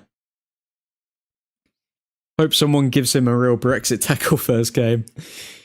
Anthony was also good in Eredivisie because he got space and was allowed to shoot. In Prem, he doesn't get the chance and he flops instantly. Very true. Marcus Thuram would be my fave option, to be honest, but he's also too expensive. Now, if he still blows Hoyland out of the water and then some, Newcastle can F off with their no existing pool. Havertz was balling in the Bundesliga. Always see great clips of him. He lost all of his sauce when he came to the Prem. Hello, Carlos. How you doing, man? Good to see you. Hello. I don't see the appeal with Marcus Thuram, to be honest. Like some are suggesting. Add me and watch the vid. It's hilarious. Around 3 minutes, I think. Why is it funny? Why is the Arsenal Jokeres video funny? I wish I could watch stuff on stream with you guys without getting copyrighted. Maybe members in the future for like members streams, we can do just private streams where they don't go out to everyone, so I can just react to stuff. Maybe do like a late night reaction show to like football stuff. How the game so far? Barely tuned in. It's good, Carlos. Got a penalty from an Areola mistake when he pretty much slapped Heaven in the back of a leg. Bruno Fernandes converted it and scored, so we're 1-0 up. Yeah, I think West Ham have looked terrible. We've looked very strong, though. Don't think anyone's looked particularly horrible. Heaven's looked a bit sluggish, to be fair. Bayendir kind of had a few Butterfingers moments, but other than that, and Areola's shocking haircut, it's been a good game. Yeah, I don't want the Watkins shout, but was just saying. Thuram is actually perfect for United, fits for culture seeing as he has accusations against him, just like Anthony and Greenwood. Great. Yeah, don't mind the Watkins shout. Nav said there. Can we see the cooling jackets that they have to wear? What do you mean the cooling jackets? What? Thuram is an incredible target man. 11 men walking around like cheap disco balls. It's very cringe. As long as it's not Nicholas Jackson, yeah. Honestly, if we end up with Nicholas Jackson, like, he just doesn't deserve to be a United player. I think in seasons gone by, when we've looked to sign players, we thought, oh, okay, he would improve United, Sancho, Anthony, this person, that person. The question we really should be asking is, does this man, or does this player, deserve to wear the Manchester United jersey? And I'm sorry, Nicholas Jackson does not deserve to wear this. Not only for his actions on the pitch, but also because of the ones off it. Like, nah. That can't be happening. The MetLife Stadium in New Jersey is looking popping right now. Looking very cool. As long as he is motivated, Nav, he's stunk the place out for Inter this season. Seem more focused on things off the pitch. Let's just go for Darwizzy, lol. Imagine that, Darwin Núñez. Come on, let's bring Darwin Núñez into the fold. Another good YouTube analyst you could check out, if you haven't already, admin, is James Lawrence Allcott. He does quite a few United videos, and they are well researched. I don't know about James Allcott, if I'm honest, Eddie. I have known of James Allcott for a long time. Back in the day when he was on the kickoff with True Geordie and Lawrence McKenna. I don't know. I personally don't like content when it's a bit too polished, if you know what I mean. I think Allcott is a very polished person. Don't get me wrong, he knows what he's talking about, because I've watched a few of his videos, but it's just a bit, I don't know. It's not the type of content I would watch. I kind of like a bit of opinion in there rather than just fence sitting and stats. The second half has kicked off underway, and I'm not saying he just does stats, but you know what I mean? I don't know how to describe it, but seems very TV-y, that guy. Okay. Second half underway, just syncing up the timer. And Lego. Come on, United.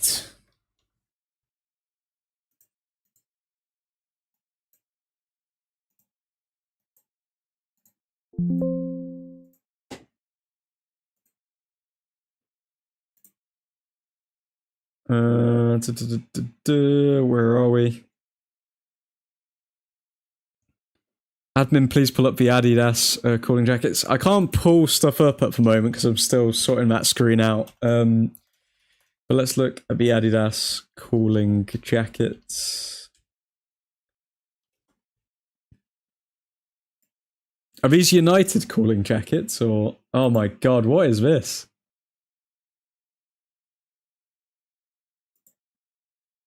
Okay, I can't pull it up on screen, but these cooling jackets are not good. They do not look good.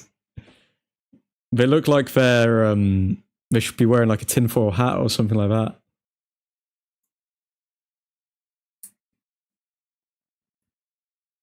Hear me out, Nicholas Jackson, very underrated player. Don't get me wrong, he is probably underrated. I do not want that type of personality around the United squad. Now, for fudge's sake, just looked them up, Nick. Someone needs to be fired for that. It's a shame he likes to spend money on OnlyFans. Nav knows what he's saying, top tier ball knowledge. To be honest, I would take Darwizzi better than Rasmus. Keep in mind, admin, that stadium is 5 minutes from New York City. Wow, insane. It's nice to see with American stadiums that like you've actually got good parking near the stadium as well. James Alcott is biased. He hates United. He's boring as fudge. Darwizzi is good at everything explosiveness, speed and strength except his finishing. He'd miss sitters for breakfast. And that is what I worry about because we need to score goals. Give me some personality. Just watch some rants and bants to balance it out. He kills me with how he switches up on managers after like 2 bad games. But then rants and bants is like on the complete other side of the spectrum, isn't he? It's just like it's not even football content at that point. It's just I don't know what it is. I asked if people would take Darwizzi in the Angels chat, and everyone who responded said hell no. I wouldn't mind him. He's not your cup of tea, I guess, is the best way to put it, admin. Yeah, that's it. He knows what he's talking about, though. He is a knowledgeable guy.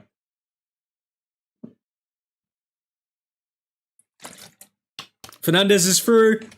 Fernandez 1-on-1. Oh no! Areola makes a save somehow. Oh! Ah. Shot outside the box from Mainu, but I think it's a corner now. Poor from Fernandez. Really should have finished that.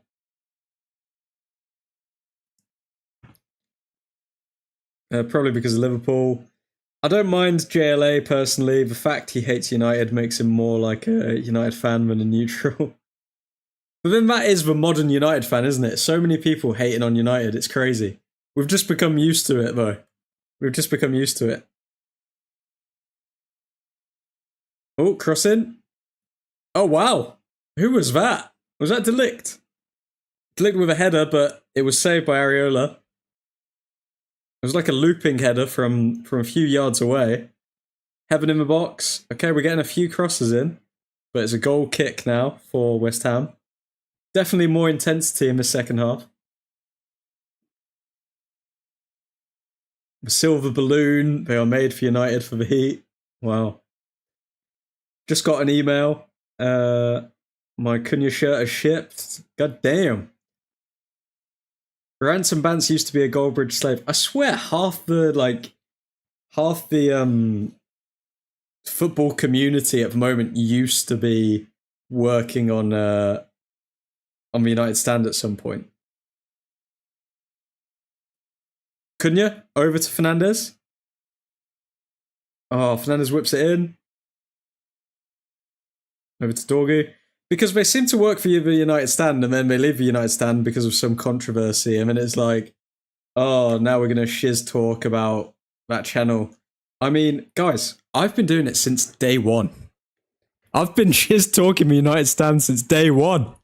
These people use the United stand to get big and then they shiz talk them. Nah. Day one here, guys. Day one hater. Shots fired! Shots fired! Where are we? Just got an email. My clean shirt. Bruno. Yeah, I know. Bruno should have finished that, Joe. Darwin x Hoyland, 2 strikers who cannot score. That'd be so bad. Oh, what a goal! Who was that? 1 sec. I just saw the ball go into the net. I didn't see who took it. Was that Bruno? I need to see a replay of that. I literally just saw in the corner of my eye the ball float into the net. I think he chipped him.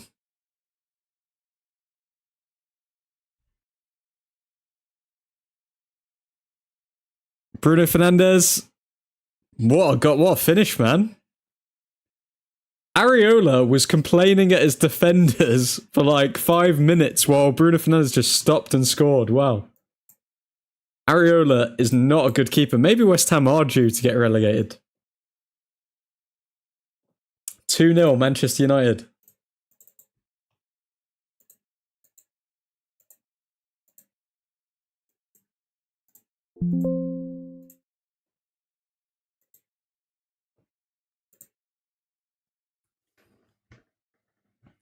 Bruno had a very similar finish to that. I don't know if it was in his first season or not. I think it might have been against Everton, where he kind of like scoops the ball over, just like over the goalkeeper's head completely into the far left corner.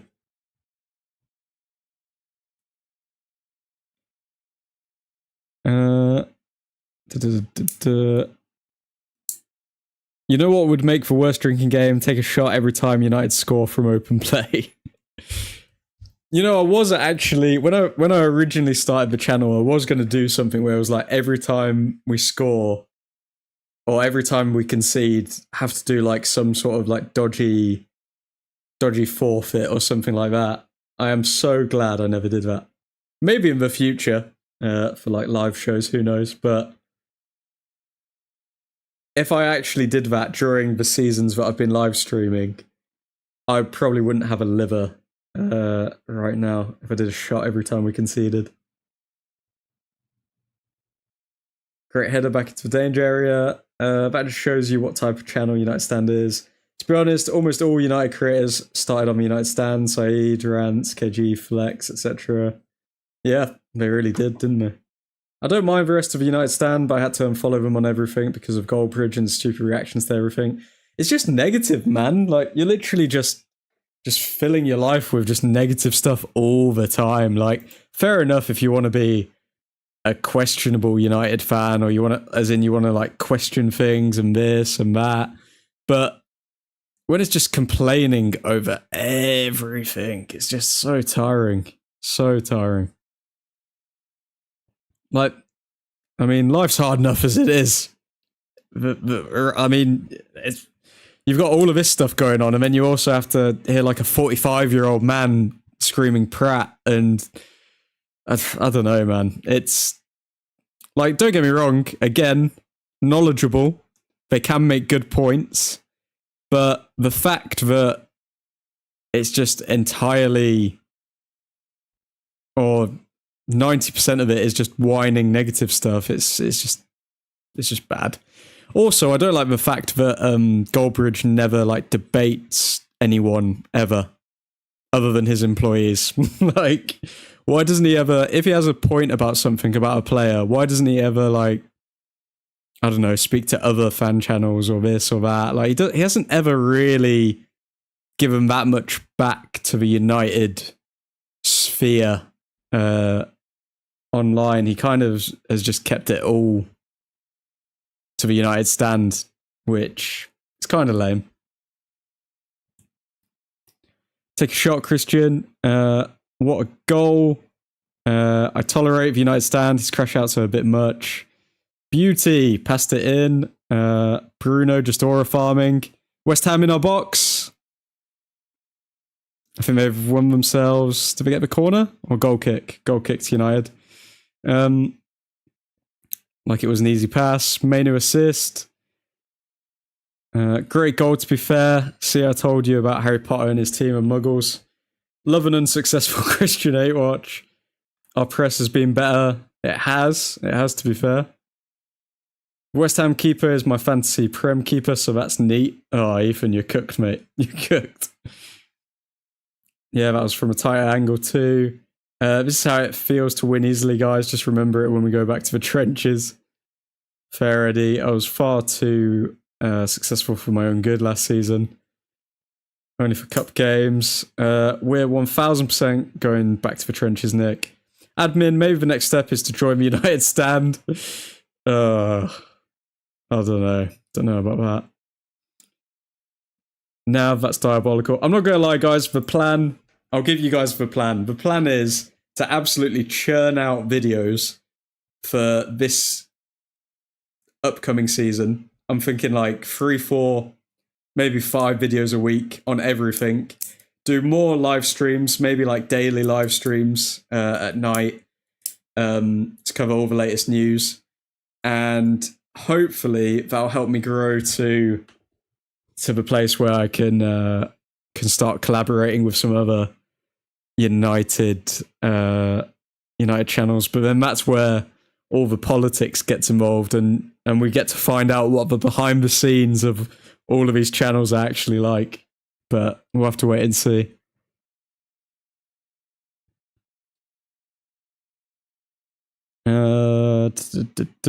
Admin, now that's diabolical work. Ooh, what a prat, says the 50-year-old man using a fake name to sound more relatable. I can't say anything about using a fake name because I'm literally an animated devil. But, I mean, yeah. Yeah, but that's showbiz, baby. Focus on the negative, easy reporting. Negative stuff does get more clicks, but...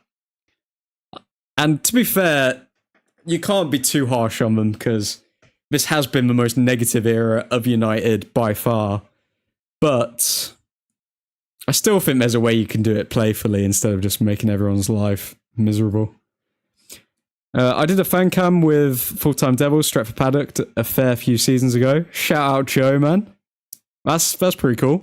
Send us the link, Joe, and we'll give it a watch.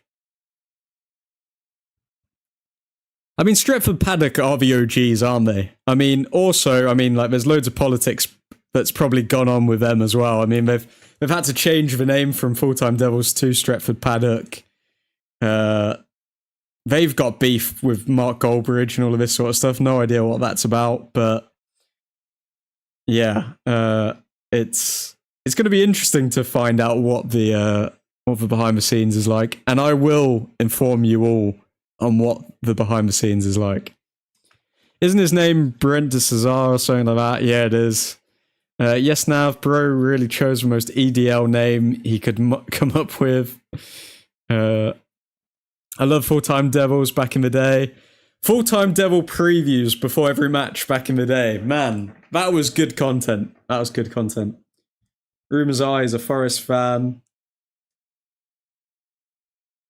I don't know. I never got the feeling. I don't know what it is, but like, I don't know if it's just his reactions or what, but sometimes I question the Goldmeister. We should have the Angels fight the United stand staff. Goldbridge looks like he would bite somebody. He does have sharp teeth. But no, I honestly think if you put the current group of Angels against the United stand staff right now, in terms of ball knowledge, in terms of everything, like, we are a more well-informed group, and yeah, I think we would take them in the fight any day. Old Truthford against the world, guys. When you get to significantly more viewers, I feel like the Angels deserve a face reveal for the solidarity. Bro, that face reveal ain't coming, Eddie. Maybe at weddings. If one of you guys wants to invite me to your wedding, I'll come and then do a guest appearance. But no. Nah, that face reveal ain't coming. I told you, man, all we need to hit is like 2 billion subscribers and then you're sorted. Ethan, let's go. How many prep time do I get for the fight? Eddie will be members only. Jesus, it's 9 years ago. Give us the link, Joe. Post it in the Admin's Angels chat so we can have a look. We ride at dawn the first day of the international break, Nick. That gives you 6 weeks. Stretford Paddock released some stinkers because they put out such a high rate of content. I have to pick and choose which videos to watch, and most of them are clickbait titles. Yeah, I'm not going to lie. I think Full-Time Devils back in the day had a better content schedule and stuff. I think I've said this before, but I literally don't watch United content from any fan channel anymore because I just don't have the time. But like, yeah, there was a point where I just stopped watching Stretford Paddock because it was kind of like there's like a new podcast now, and then there's this, and then there's that. It's just like a lot of channels kind of focus on just like churning content out where it's just about quantity, not quality anymore. I'd fight Beth in another way. Oh god, Ethan. Stop. Please stop. Wedding would be sick. Some people in the FPL love Goldbridge. Yeah. I'm not gonna lie, the FPL, they are not the Admin's Angels. The Admin's Angels are a tier above the FPL. The FPL are just lads who I don't know, love the FPL. Honestly, though, like, it's crazy how some people, if you say anything negative about anyone, will literally just blow up and be like, oh my god, how dare they say anything? Oh my god, Bones just scored. Bayendir has messed up my score prediction, because what even was that? Let's see.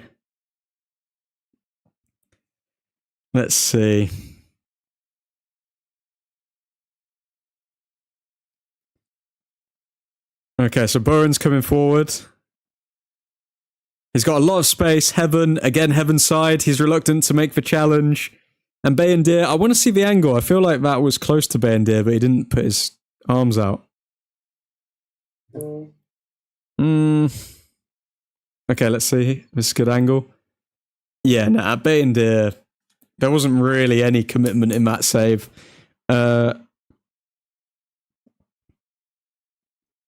Heaven skinned by Bowen, and Bayendir, lack of commitment.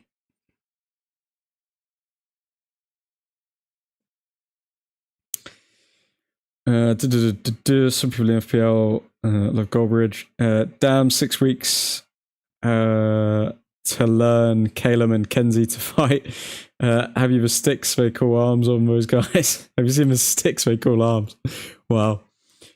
Plot twist. Admin is Keir Starmer, and that is why he won't face reveal. Well, you're not supposed to tell them that, Christian. You're not supposed to tell them that. What if I was Keir Starmer?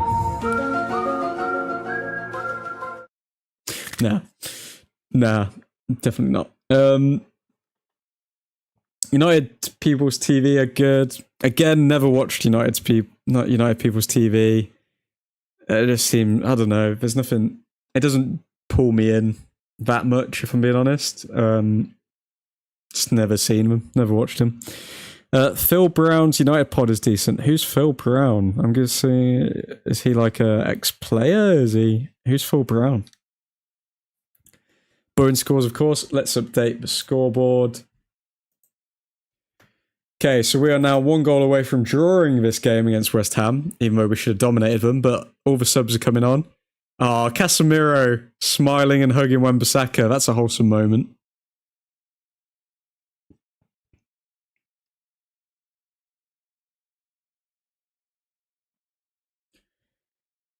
Just gonna update the scoreline, lads.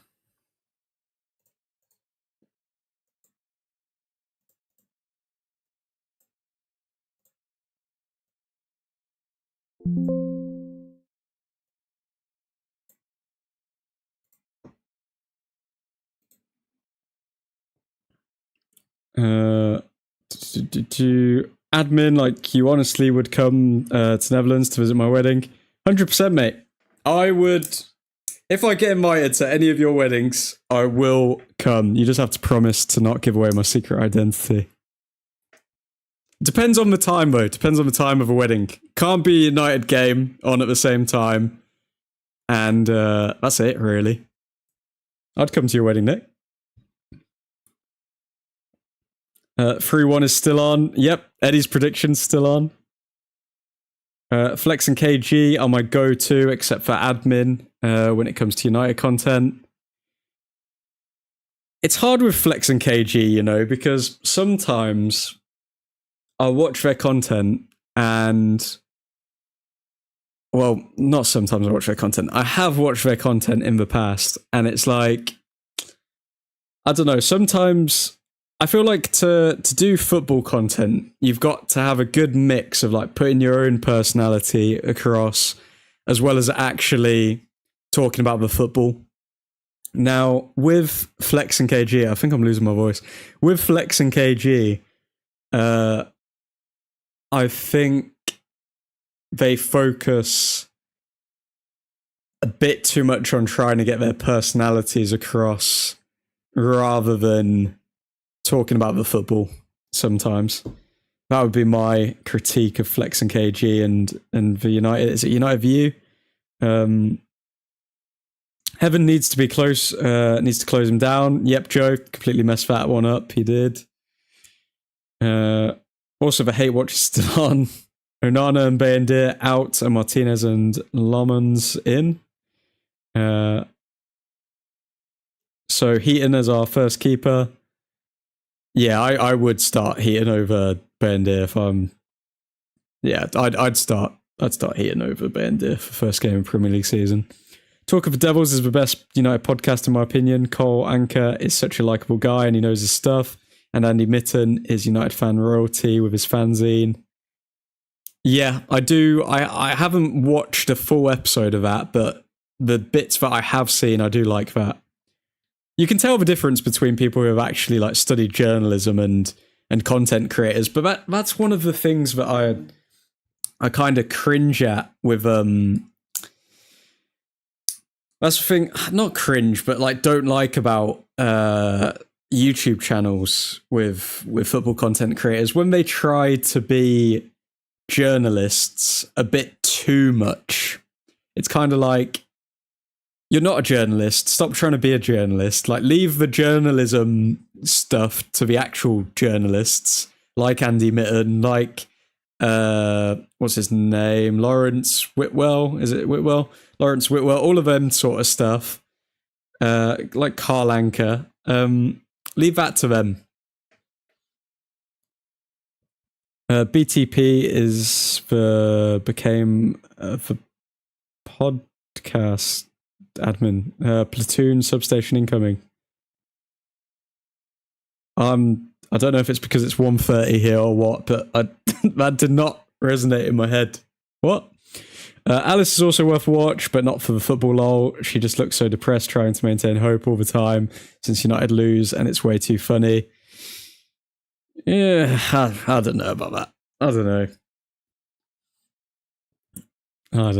How is Shaw still here? That's a great question, Nav. Mount looks ready. Nick, I'll come too. No photo policy at the wedding, of course. Yeah, nobody can take a photo at your wedding, Nick, but I will be there.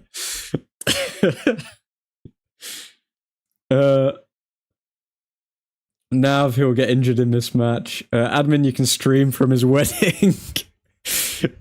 That'd be so funny. Mate, I will plan my wedding in international break. Not going to skip a United match. Love it. KG is not my cup of tea, to be honest. Flex is good, though. Who remembers Cheeky Sports Dave? Cheeky Sports Dave and Joel before Rio Ferdinand tried to... Well, he did pretty much claim Cheeky Sport Joel. And And yeah, that's how he launched his YouTube channel. I don't know, it's good seeing these collaborations, but I want to see them like in short spurts. I don't want to see, like, if all of a sudden I sell Old Truthford down the river and I'm just like collaborating with I don't know, Patrice Evra. Patrice Evra wants to start a YouTube channel and he says, "Oh, okay, work for me full time," and da da da da. Like, I'm not giving up on Old Truthford for that. What was Cheeky Sports Dave? He had like a catchphrase or something he used to always say. "We'll have a PC ready for you." Delo will score. No, he won't. It won't happen, Ethan. KG and X are elite together. No one cooks Arsenal like them two. Laurie Whitwell, yeah. Seeing Mount in the number 7 shirt still pisses me off. Hopefully he can do something positive with that shirt. Hopefully at some point. Still waiting for it, but hopefully he can do it.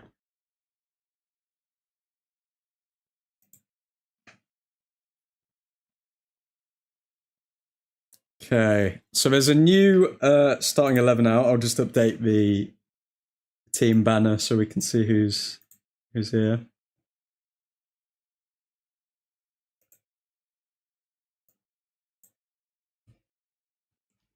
Just bear with me, folks.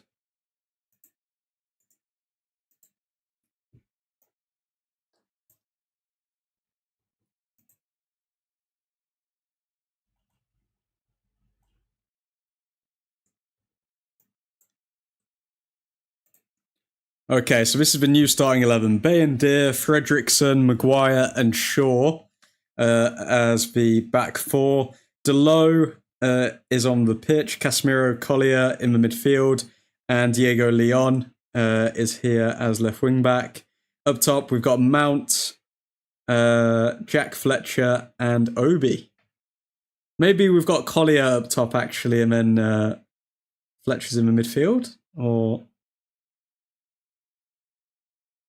No, it does look like Fletcher's further forward, I think.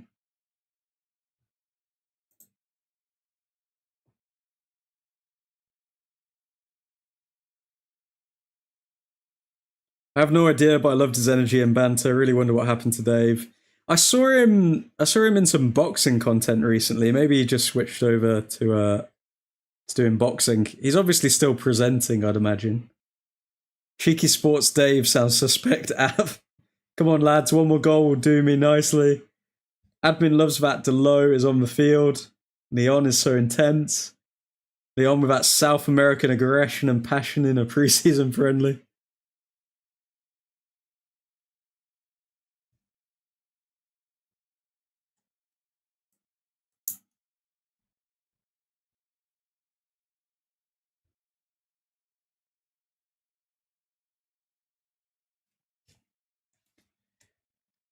Leon is a second lighter, pure pitbull energy.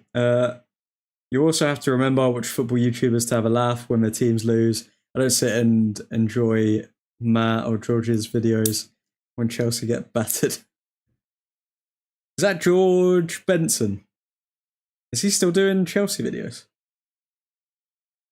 Nick, imagine them both on the pitch at the same time. I'm guessing not even Chelsea fans watch Rory's channel. Admin, I reckon Cheeto doesn't make it at United. He's still very young. I mean, isn't he like 17 or something? I don't know. I think it's too early to say he won't make it. I mean, he's on high wages for a 17-year-old. So that means that they must believe in him to some degree. I don't think United are used to having like a big towering centre forward though. I can't think of too many we've had other than like Wout Weghorst. Usually they're quite like stocky, quick finishers. Yes, he is still around. Nav, give him a chance. Give Cheeto a chance. Now, Rory is an Arteta fan, first and foremost, England fan second, and Chelsea fan third. That's an interesting thing to hear about somebody who's literally called Chelsea Rory. Cheeto's movement reminds me of a baby giraffe. Hasn't figured out how to run yet. Yeah, he's still getting into... He's still working out his body mechanics, bless him.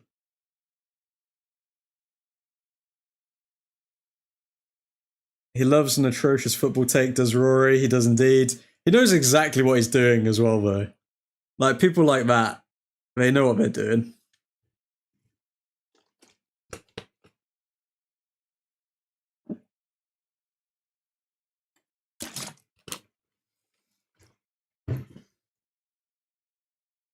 Okay, Fredrickson at the back here. To Bandir. Bandir just pummels it forward.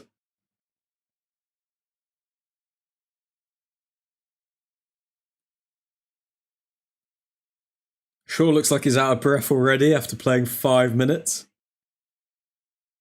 At centre back. Oh my god. Oh my god, Bandir. Ah, Bandir. Bandir looks so sus every time the ball's passed back to him. Okay, it's beginning to look like West Ham all over us. We've lost all composure. Maguire's just passing it forward to nobody. Mount, very quick though there to get the ball back. Okay, Maguire, Mount gives away the ball. Oh god, this is definitely the B team, isn't it? You can feel how sloppy everyone's being.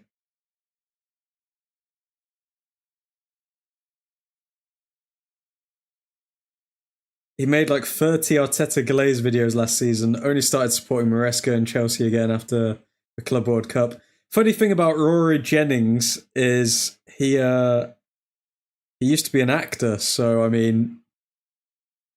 Also, after the whole, like, I don't know, there's so much like football lore in the football space now these days, like... The whole drama with him and Adam McCullough and Boovy with the kickoff, like, it's all just a bit dodge. All a bit dodge, really. He makes a lot of positive Arsenal vids for a Chelsea fan. How he gets work with Sky, I do not know.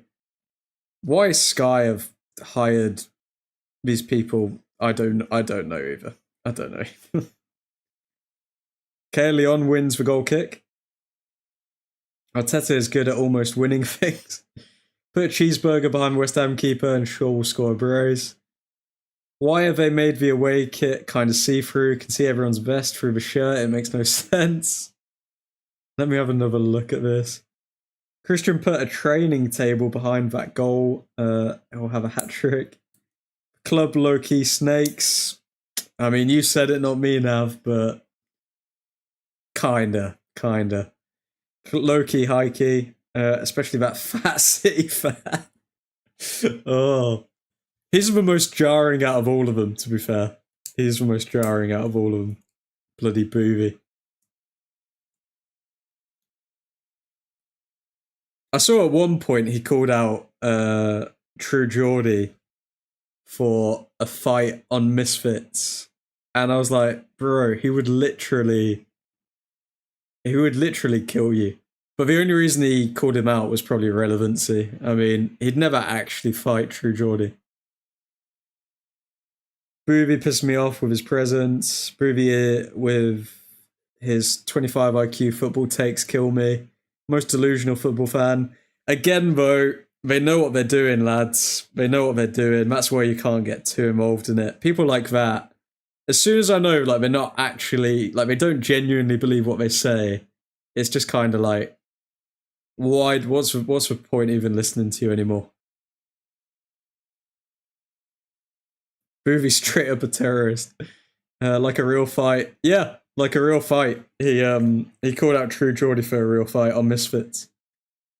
You could probably find a clip of it somewhere, but it's absolute BS. Hornswoggle it is. Hornswoggle. Boovy seems like the guy who started supporting City to rage bait his classmates 20 years ago. Yeah. That's definitely it. The only two City fans I know really on the internet are like Boovy and that guy who's bald. who kind of like does videos with Saeed sometimes. Maybe only two, but I know. I've never met a City fan in real life. Me neither. They don't exist. That's why. It's a fugazi. It's a fugazi.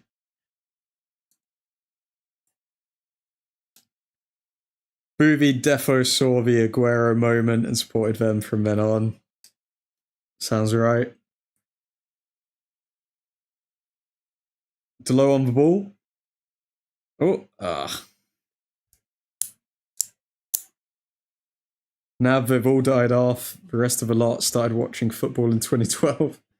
There are no City fans. My mate's a City fan, but he's got season tickets at Bournemouth. Yeah, nah, doesn't count. Doesn't count.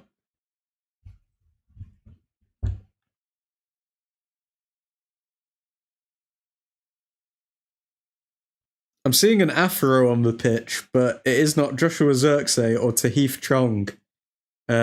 What is going on? I'm so used to seeing Chong in pre-season. There's an afro on the pitch for West Ham. Game died off massively after the subs. Yeah, now it's just surviving. This is what happens when Diogo Dalot comes back on the pitch, gentlemen. Is this what you wanted? Is this what you wanted, really? At least Bruno Fernandes turned up today. That's at least one positive.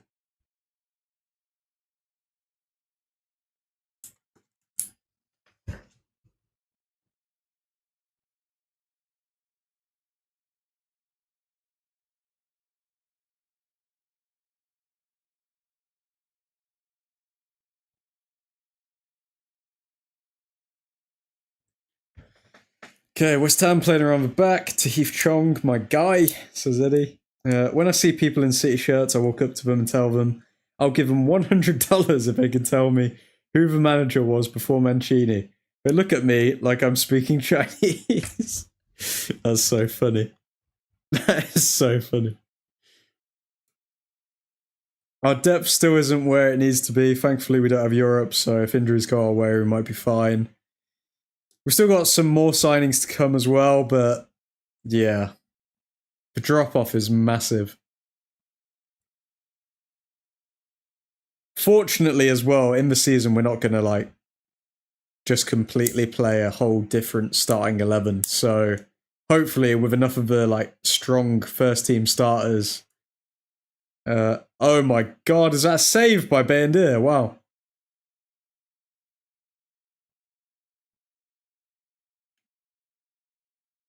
Did Bandir get a hand to that? Show me a replay. Okay, strike. Comes in. I think he might have got like a... No, it was not a save. Okay, never mind. Can't give Bandir credit for that then, I guess. By the way, it was United legend Mark Hughes. Thank you, Ethan. Was Mark Hughes the one who signed Robinho? And Robinho thought he was going to Man United. I was in a sports bar in Amsterdam and there was a guy with the old City logo. He was called a fake and he needed to stop buying Temu City shirts. Man just sat down quietly in the corner, just sad. Oh, man.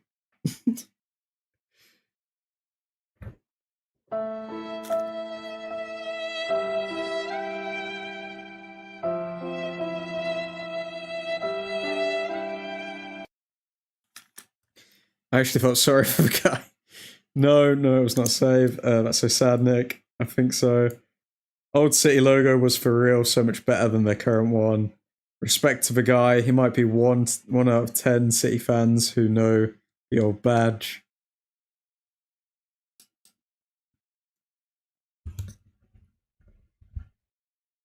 Yeah, West Ham have just completely taken over. I don't know what the players are trying to do. Because they're not trying to get a goal, that's for sure. Remember, lads, if you haven't already, drop a like on the video. Got to keep the YouTube overlords happy. and the lights on at Old Truthford Incorporated.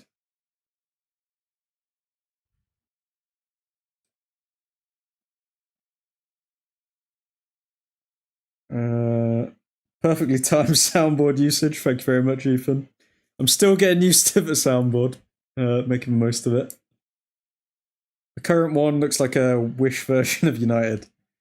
Yeah, I saw the old City logo and could actually respect the guy. Like, he has been around. Anyone else hope United never change their badge? I think it's perfect as it is. Yeah, United should never change their badge, ever. I think if Sir Jim introduced that, then people are gonna really start questioning things. Great tackle from Maguire. F a like, become a member. Guys, if you haven't become a member, come on. Get a little green halo next to your name. And not only that, Ethan, you should be able to post in the Old Truthford emojis into the chat now. Go on, flex your new emojis, Ethan. Flex them. Ineos FC, yeah, you can see it already. When I've saved some money, I might become a member. Eddie.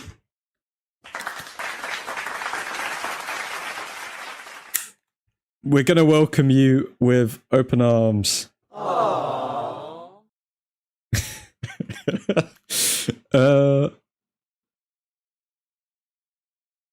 West Ham are playing us off a park currently. Look at all of those cheeky new emojis. You've got a little Godspeed emoji. You've got a celebrating emoji. You've got a crying emoji. And you've got a little heart emoji. Also, guys, the more members that join the channel, the more emojis I can give to you guys. I'm limited to only 4 emojis. I do have a bunch more, but I can't give any more until we've got more members in the channel. Be careful now, admin. Jim might remove the badge altogether to cut costs. It's just a red shirt now. Like we're playing on Pez back in the day. Admin, does the devil have scoliosis? I don't know. I do need to change a setting on it because it's very reactive to when like I tilt my head because the microphone's in the way. Manchester Red for the win. No. No. Okay, Graham Potter. Is he going to pull something out of his magic hat to get a win here? Or maybe not a win, but a draw. Or do you have scoliosis? I do not. Fortunately, I don't. But, I mean, who knows? Who knows? So, West Ham playing it around the back.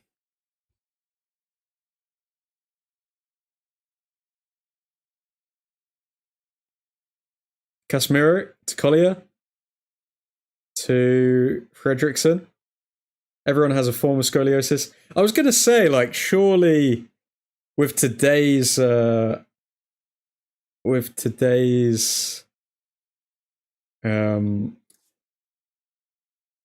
don't know, usage of technology when everyone's sitting at a desk on their phones and stuff, I'd imagine it's actually quite a common thing.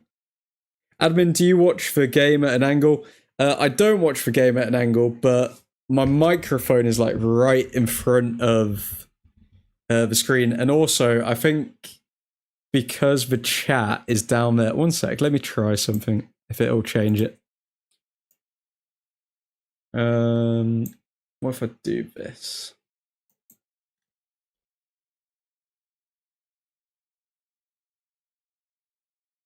Okay, that's a lot better, I think. It's because basically the chat is on like one screen.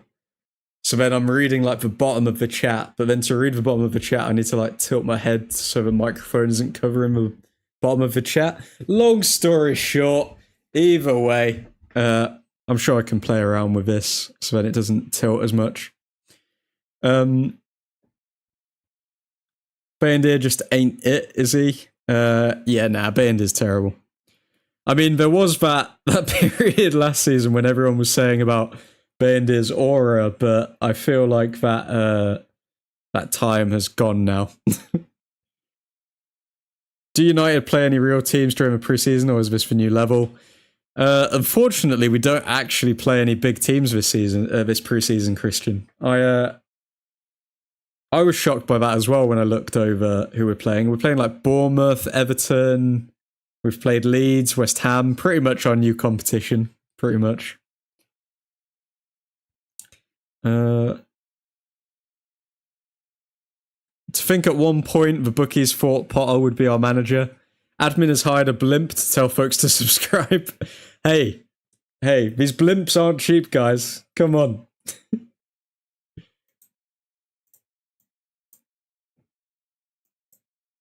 If you haven't already, guys, and you're new to the channel, subscribe to the Old Truthford YouTube channel.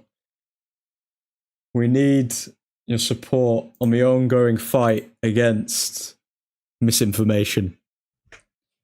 Even though I told everyone that bloody Onana's Ghanaian when he's actually Cameroonian. Bournemouth, Everton, and Fiorentina. He'll always have that. Arsenal game, admin. Aura has disappeared. Jesus, Eddie. That's just a sad fixture list. I'm excited to see De Gea back at Old Trafford. Yep. That will be a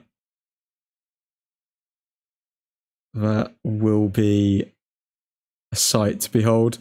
It's understandable. The summer series was selected ages ago. We didn't finish 15th, so what big team's going to think we can push them in pre-season? Yeah, true. The way De Gea was let go only to spend 50 on Onana will surely be one of the greatest mistakes of the past 10 years. We've got a whole list of the greatest mistakes of the past 10 years, and Ten Hag is responsible for nearly all of them. Aren't Ghana and Cameroon the same place? They are not. They are both Africa. They are part of Africa, but they aren't the same place, as a lot of people in my DMs have told me. Oh my god. Bone with a shot, and Bayendir makes a save. The aura is back, ladies and gentlemen. The aura is back. Denied. Delo officially a bench player now. Yep. As he should be. The universe is finally correcting itself, Nav. Did you see that Ten Hag and his Terrorismo ball has already started at Leverkusen? I know that they lost like 5-0 to Flamengo, but have they lost any other games yet? If Arteta won the Premier League Summer Series, he'd claim it as a major trophy. Oh god. Shameless Arsenal fans.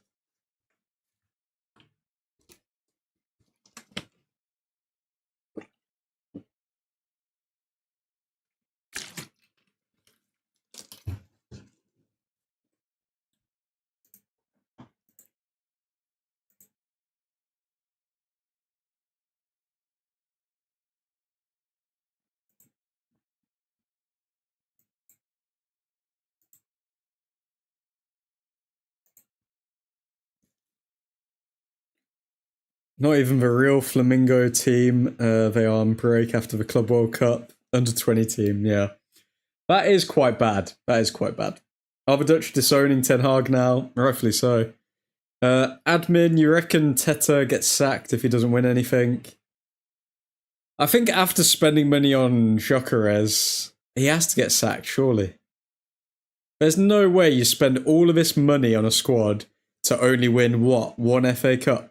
With a squad that wasn't even yours. Nah, I'm sorry, he has to get sacked.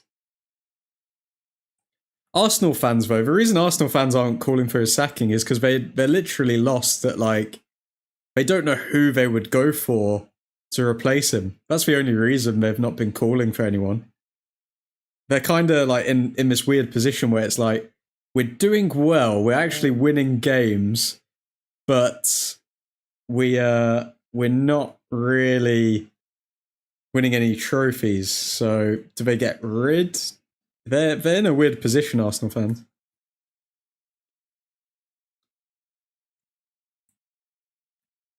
Positives to take from a preferred 11, but flat and boring play from a second 11. Yep. Good summary there, Eddie. I want Ten Hag as the national manager. Really? He is downgraded to a Belgian. Oh, no. We can't be saying that about the Belgian Mandem. Nah, Arteta will be the new Wenger. Top 4 and a yes man. The board love him. Nick, do the Dutch have beef with Belgium?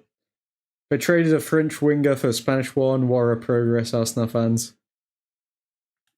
Oh, I hope Gyökeres flops. I really hope he flops against Arsenal, but I've got a weird feeling that he's gonna actually be pretty good.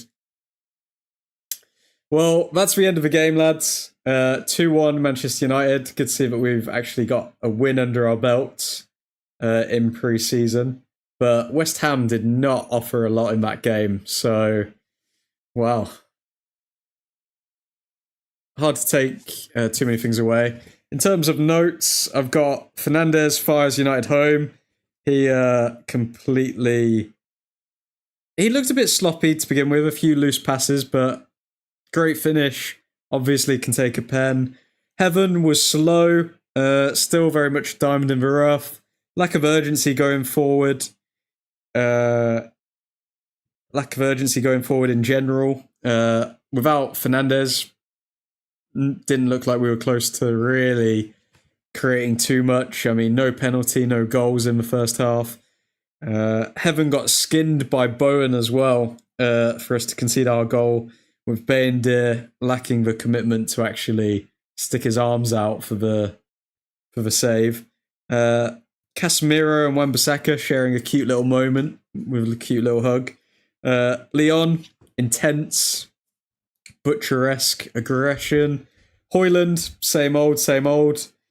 Just, yeah. I mean, he's looking leaner, he's looking quicker, but still disappointing.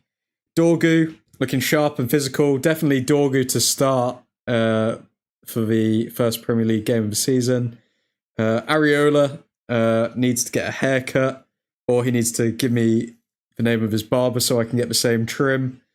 Ugarte, looking slick, set up Hamad for his offside goal. Amorim fuming at Højlund, so it's not just us. And Bayendir, butterfingers. And that is Man United v West Ham. Now I need to get all of this out in a video. It's going to be a long night for admin, but yeah, we need to get that out for the morning, or maybe early afternoons when I can get some sleep. But let's see what you're saying, lads. Ten Hag is practically made for international tournament football, to be fair.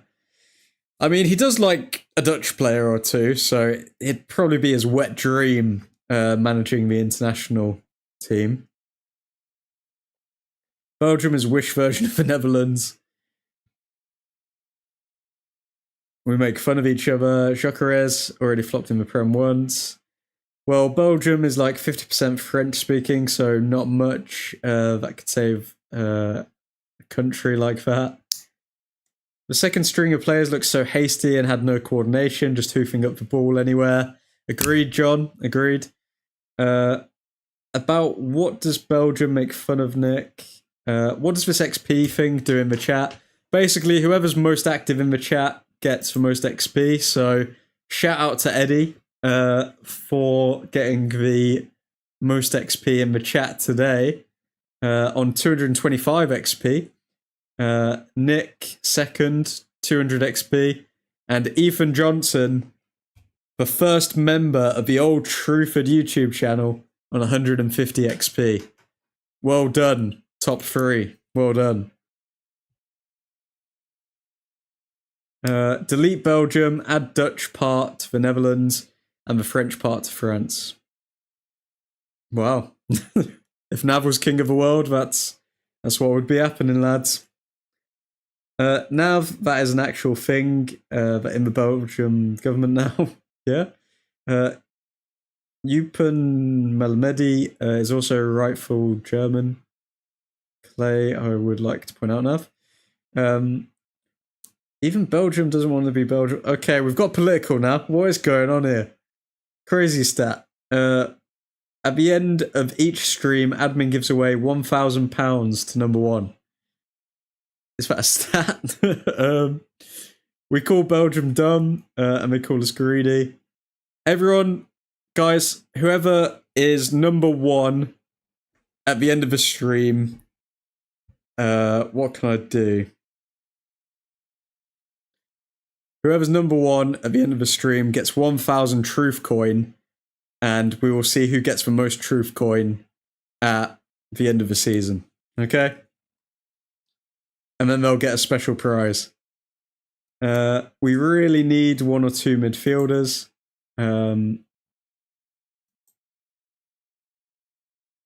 Yeah, we definitely do. The intensity when the second string came on just dropped off. And I don't want to say it's all because of Casemiro, but I mean, come on, guys. Unless we're sitting back, I don't think Casemiro is the one to put in the pivot. Feel like I should be able to buy emojis with XP. If I could set that up, I would. The Dutch are resourceful and logically thinking. And we invade them. Whoops, too soon. Truth coin sounds crypto scammy. No. Truth coin to the moon. Guys, to the moon. Truth coin. Come on, guys. Come on, just invest in truth coin. You know you want to. Not the meme coin launch admin. One day. And you'll never see me again. Admin who was Angel of the Year last year. Keep the glaze going, EJ. I actually can't remember who the Angel of the Year last year was. We need to do like an Admin's Angels Award show as well. We will do that at the end of this season. Admin scam coin, truth coin to the moon. Yeah, truth coin to the moon. Admin doing a Hawk tour was not on my bingo list. Hawk tour is just absolutely in exile right now, isn't she? Let's just see some quotes that have come out after the match. I think Bruno's been chatting his shit. Hopefully the stream doesn't get copyrighted for the 2 minutes where I was playing United TV live. But I'll have to mute it either way. Okay, so Bruno's come out and he said training sessions have been good. It's good to win, even a friendly. We want to win every game to go into the season in a positive way. Okay, give me more. Fernandez on Cunha, being a loud character in the dressing room. Brazilians are very loud and happy. He's a very funny guy. He's settled quickly. We need him at his best and create this connection with every player. Okay. It's funny because Amarim, I don't know if who was in the stream earlier on, but Amarim did come out saying that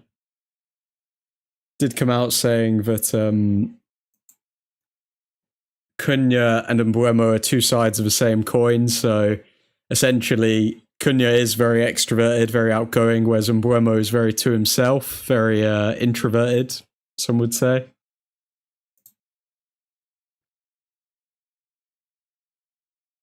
Admin does a lot of dodgy stuff, Christian. Nah. What? I didn't know that. What? Time for bed. Cheers, admin. See you guys. Sleep well, sweet prince. Good to see you, Eddie. Hopefully see you soon, mate. Have a good weekend. That girl is insufferable. Have a good one, Eddie. EJ, you got 6 sneakers. Ruined her career for $50 worth of Bitcoin. Genuinely did. These celebrities are so stupid, though, because people literally just come to them and say, oh, pump this coin, or like, give this coin to your audience, and I'll give you like 10k, 50k, or whatever.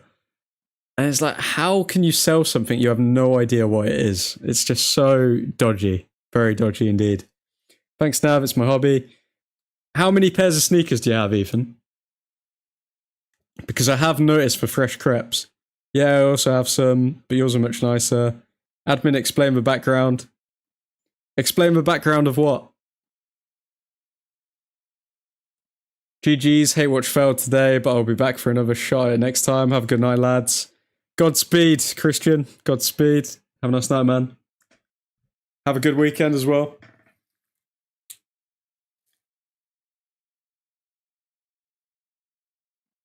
You do not have 170 pairs of sneakers, Ethan. Shut up.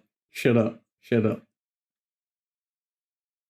Your background was city, blimps for shelves, etc., etc. Okay, I'll give you guys a sneak peek. So,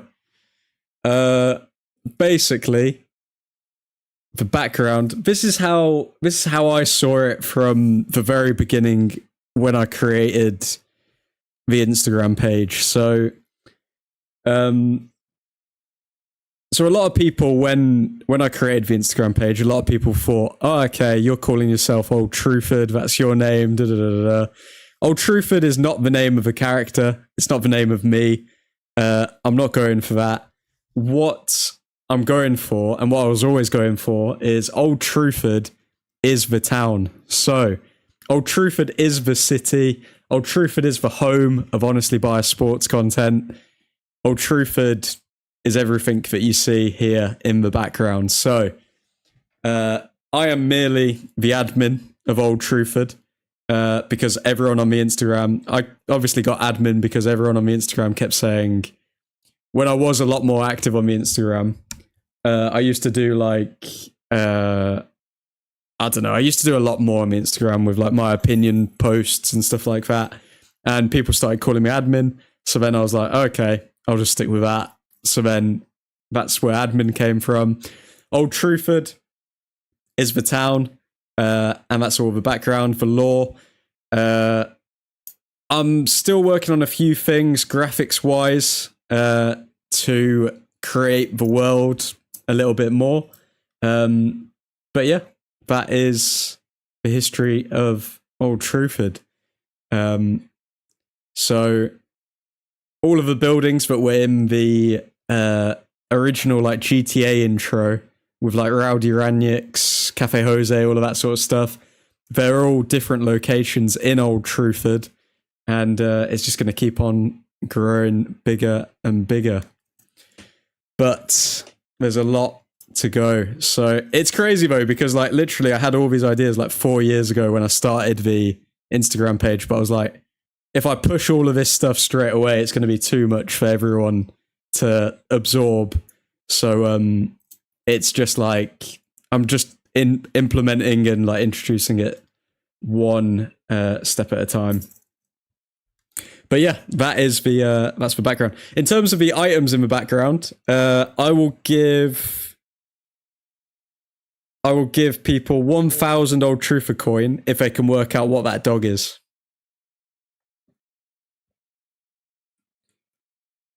Uh, 170, indeed I do. Ethan, I do not believe you've got 170 pairs of shoes. You need to send a photo into the Admin's Angels chat, because that's cap, bro. You do not... Where do you store 170 pairs of trainers? That's mental.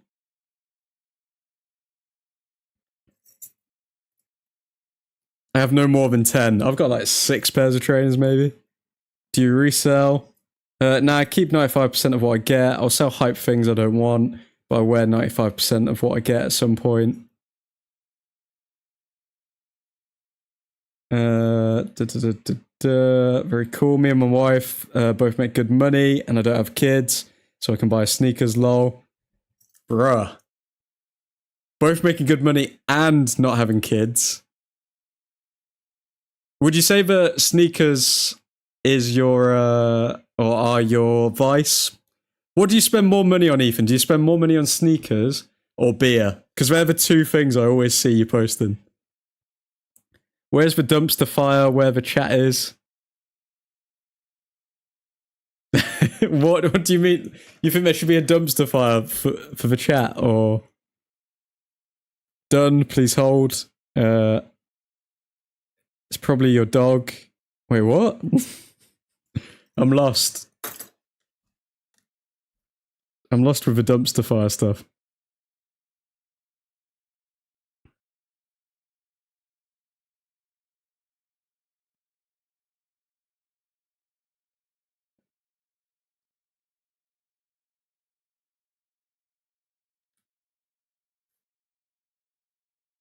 Okay. Sneakers by a wide margin.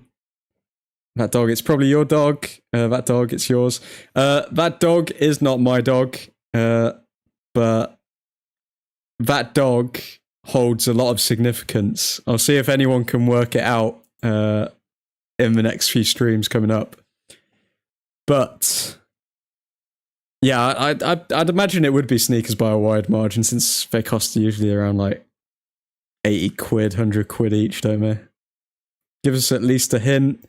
It's just very significant. It's very significant to, maybe not to Old Truthford, but it's significant to all of us in a way. But lads, probably going to have to call it a stream there, because it's bloody 2:11. Guys, it's like 3 AM in the Netherlands.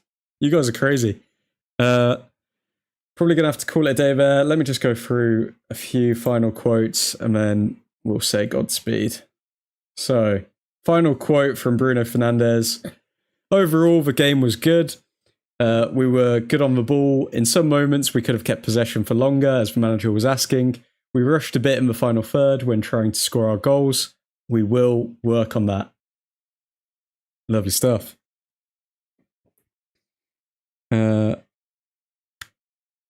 Kenz's nickname is Dog. I can get some bread again, admin. Almost open. Nah, we're not staying up until 5 AM, Nick. Not again. Check the Discord, just listed it. Let's have a look. Damn. Oh my god. How many pairs of Yeezy boosts do you have, bro? 380s, 350s, 350 V2. That's pretty cool, not gonna lie.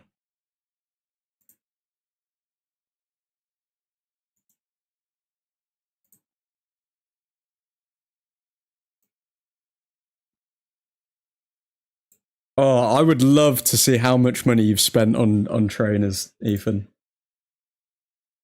You need to work that out. You need to create a spreadsheet or something. EJ is like that cool uncle. Yeah, he is the cool uncle. He gives cool uncle vibes. Like, let's crack open a cold one and have a beer. Cool uncle vibes. Those Yeezys are too deep. Man.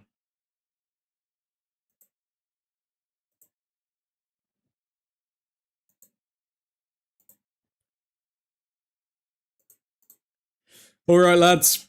We're going to call it a stream there. Hope you all... Oh, wait. Amram's coming out with quotes on Mbuemo, sorry. I want to read this out. Okay, so... Let's see. Mbuemo and Cunha hugged each other after the match. Very nice. I feel like that's going to be a meme in the future of, like, when you realise you've both made, like, a huge mistake. Ruben Amorim on Mbuemo. He has said that he will be ready for the last game versus Everton. So when's that? What date's that? So that's 3rd of August. The next game we've got coming up is 31st of July, Thursday, 2:30 AM. Oh my god, I'm going to be dead for work the next day. Okay, so Thursday, we'll be facing Bournemouth, and then after that, on the Sunday, we'll be facing Everton.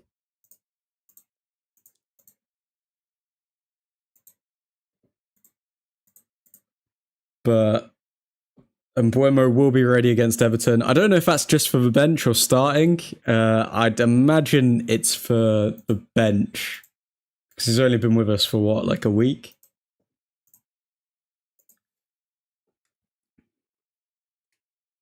Well, guys, Godspeed. I'm going to bed. Godspeed, Nick. I hope you have a good weekend, man.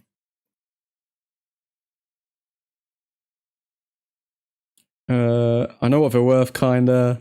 Don't want to know how much I've spent. 170 pairs, 150 average price, 25,500. Damn. Let's round it down. You spent more than 25k.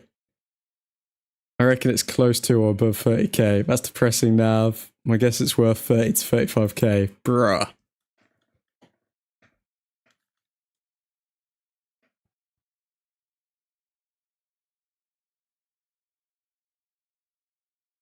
I really need to get a cha-ching sound effect on the soundboard. 35k, 30 to 35k.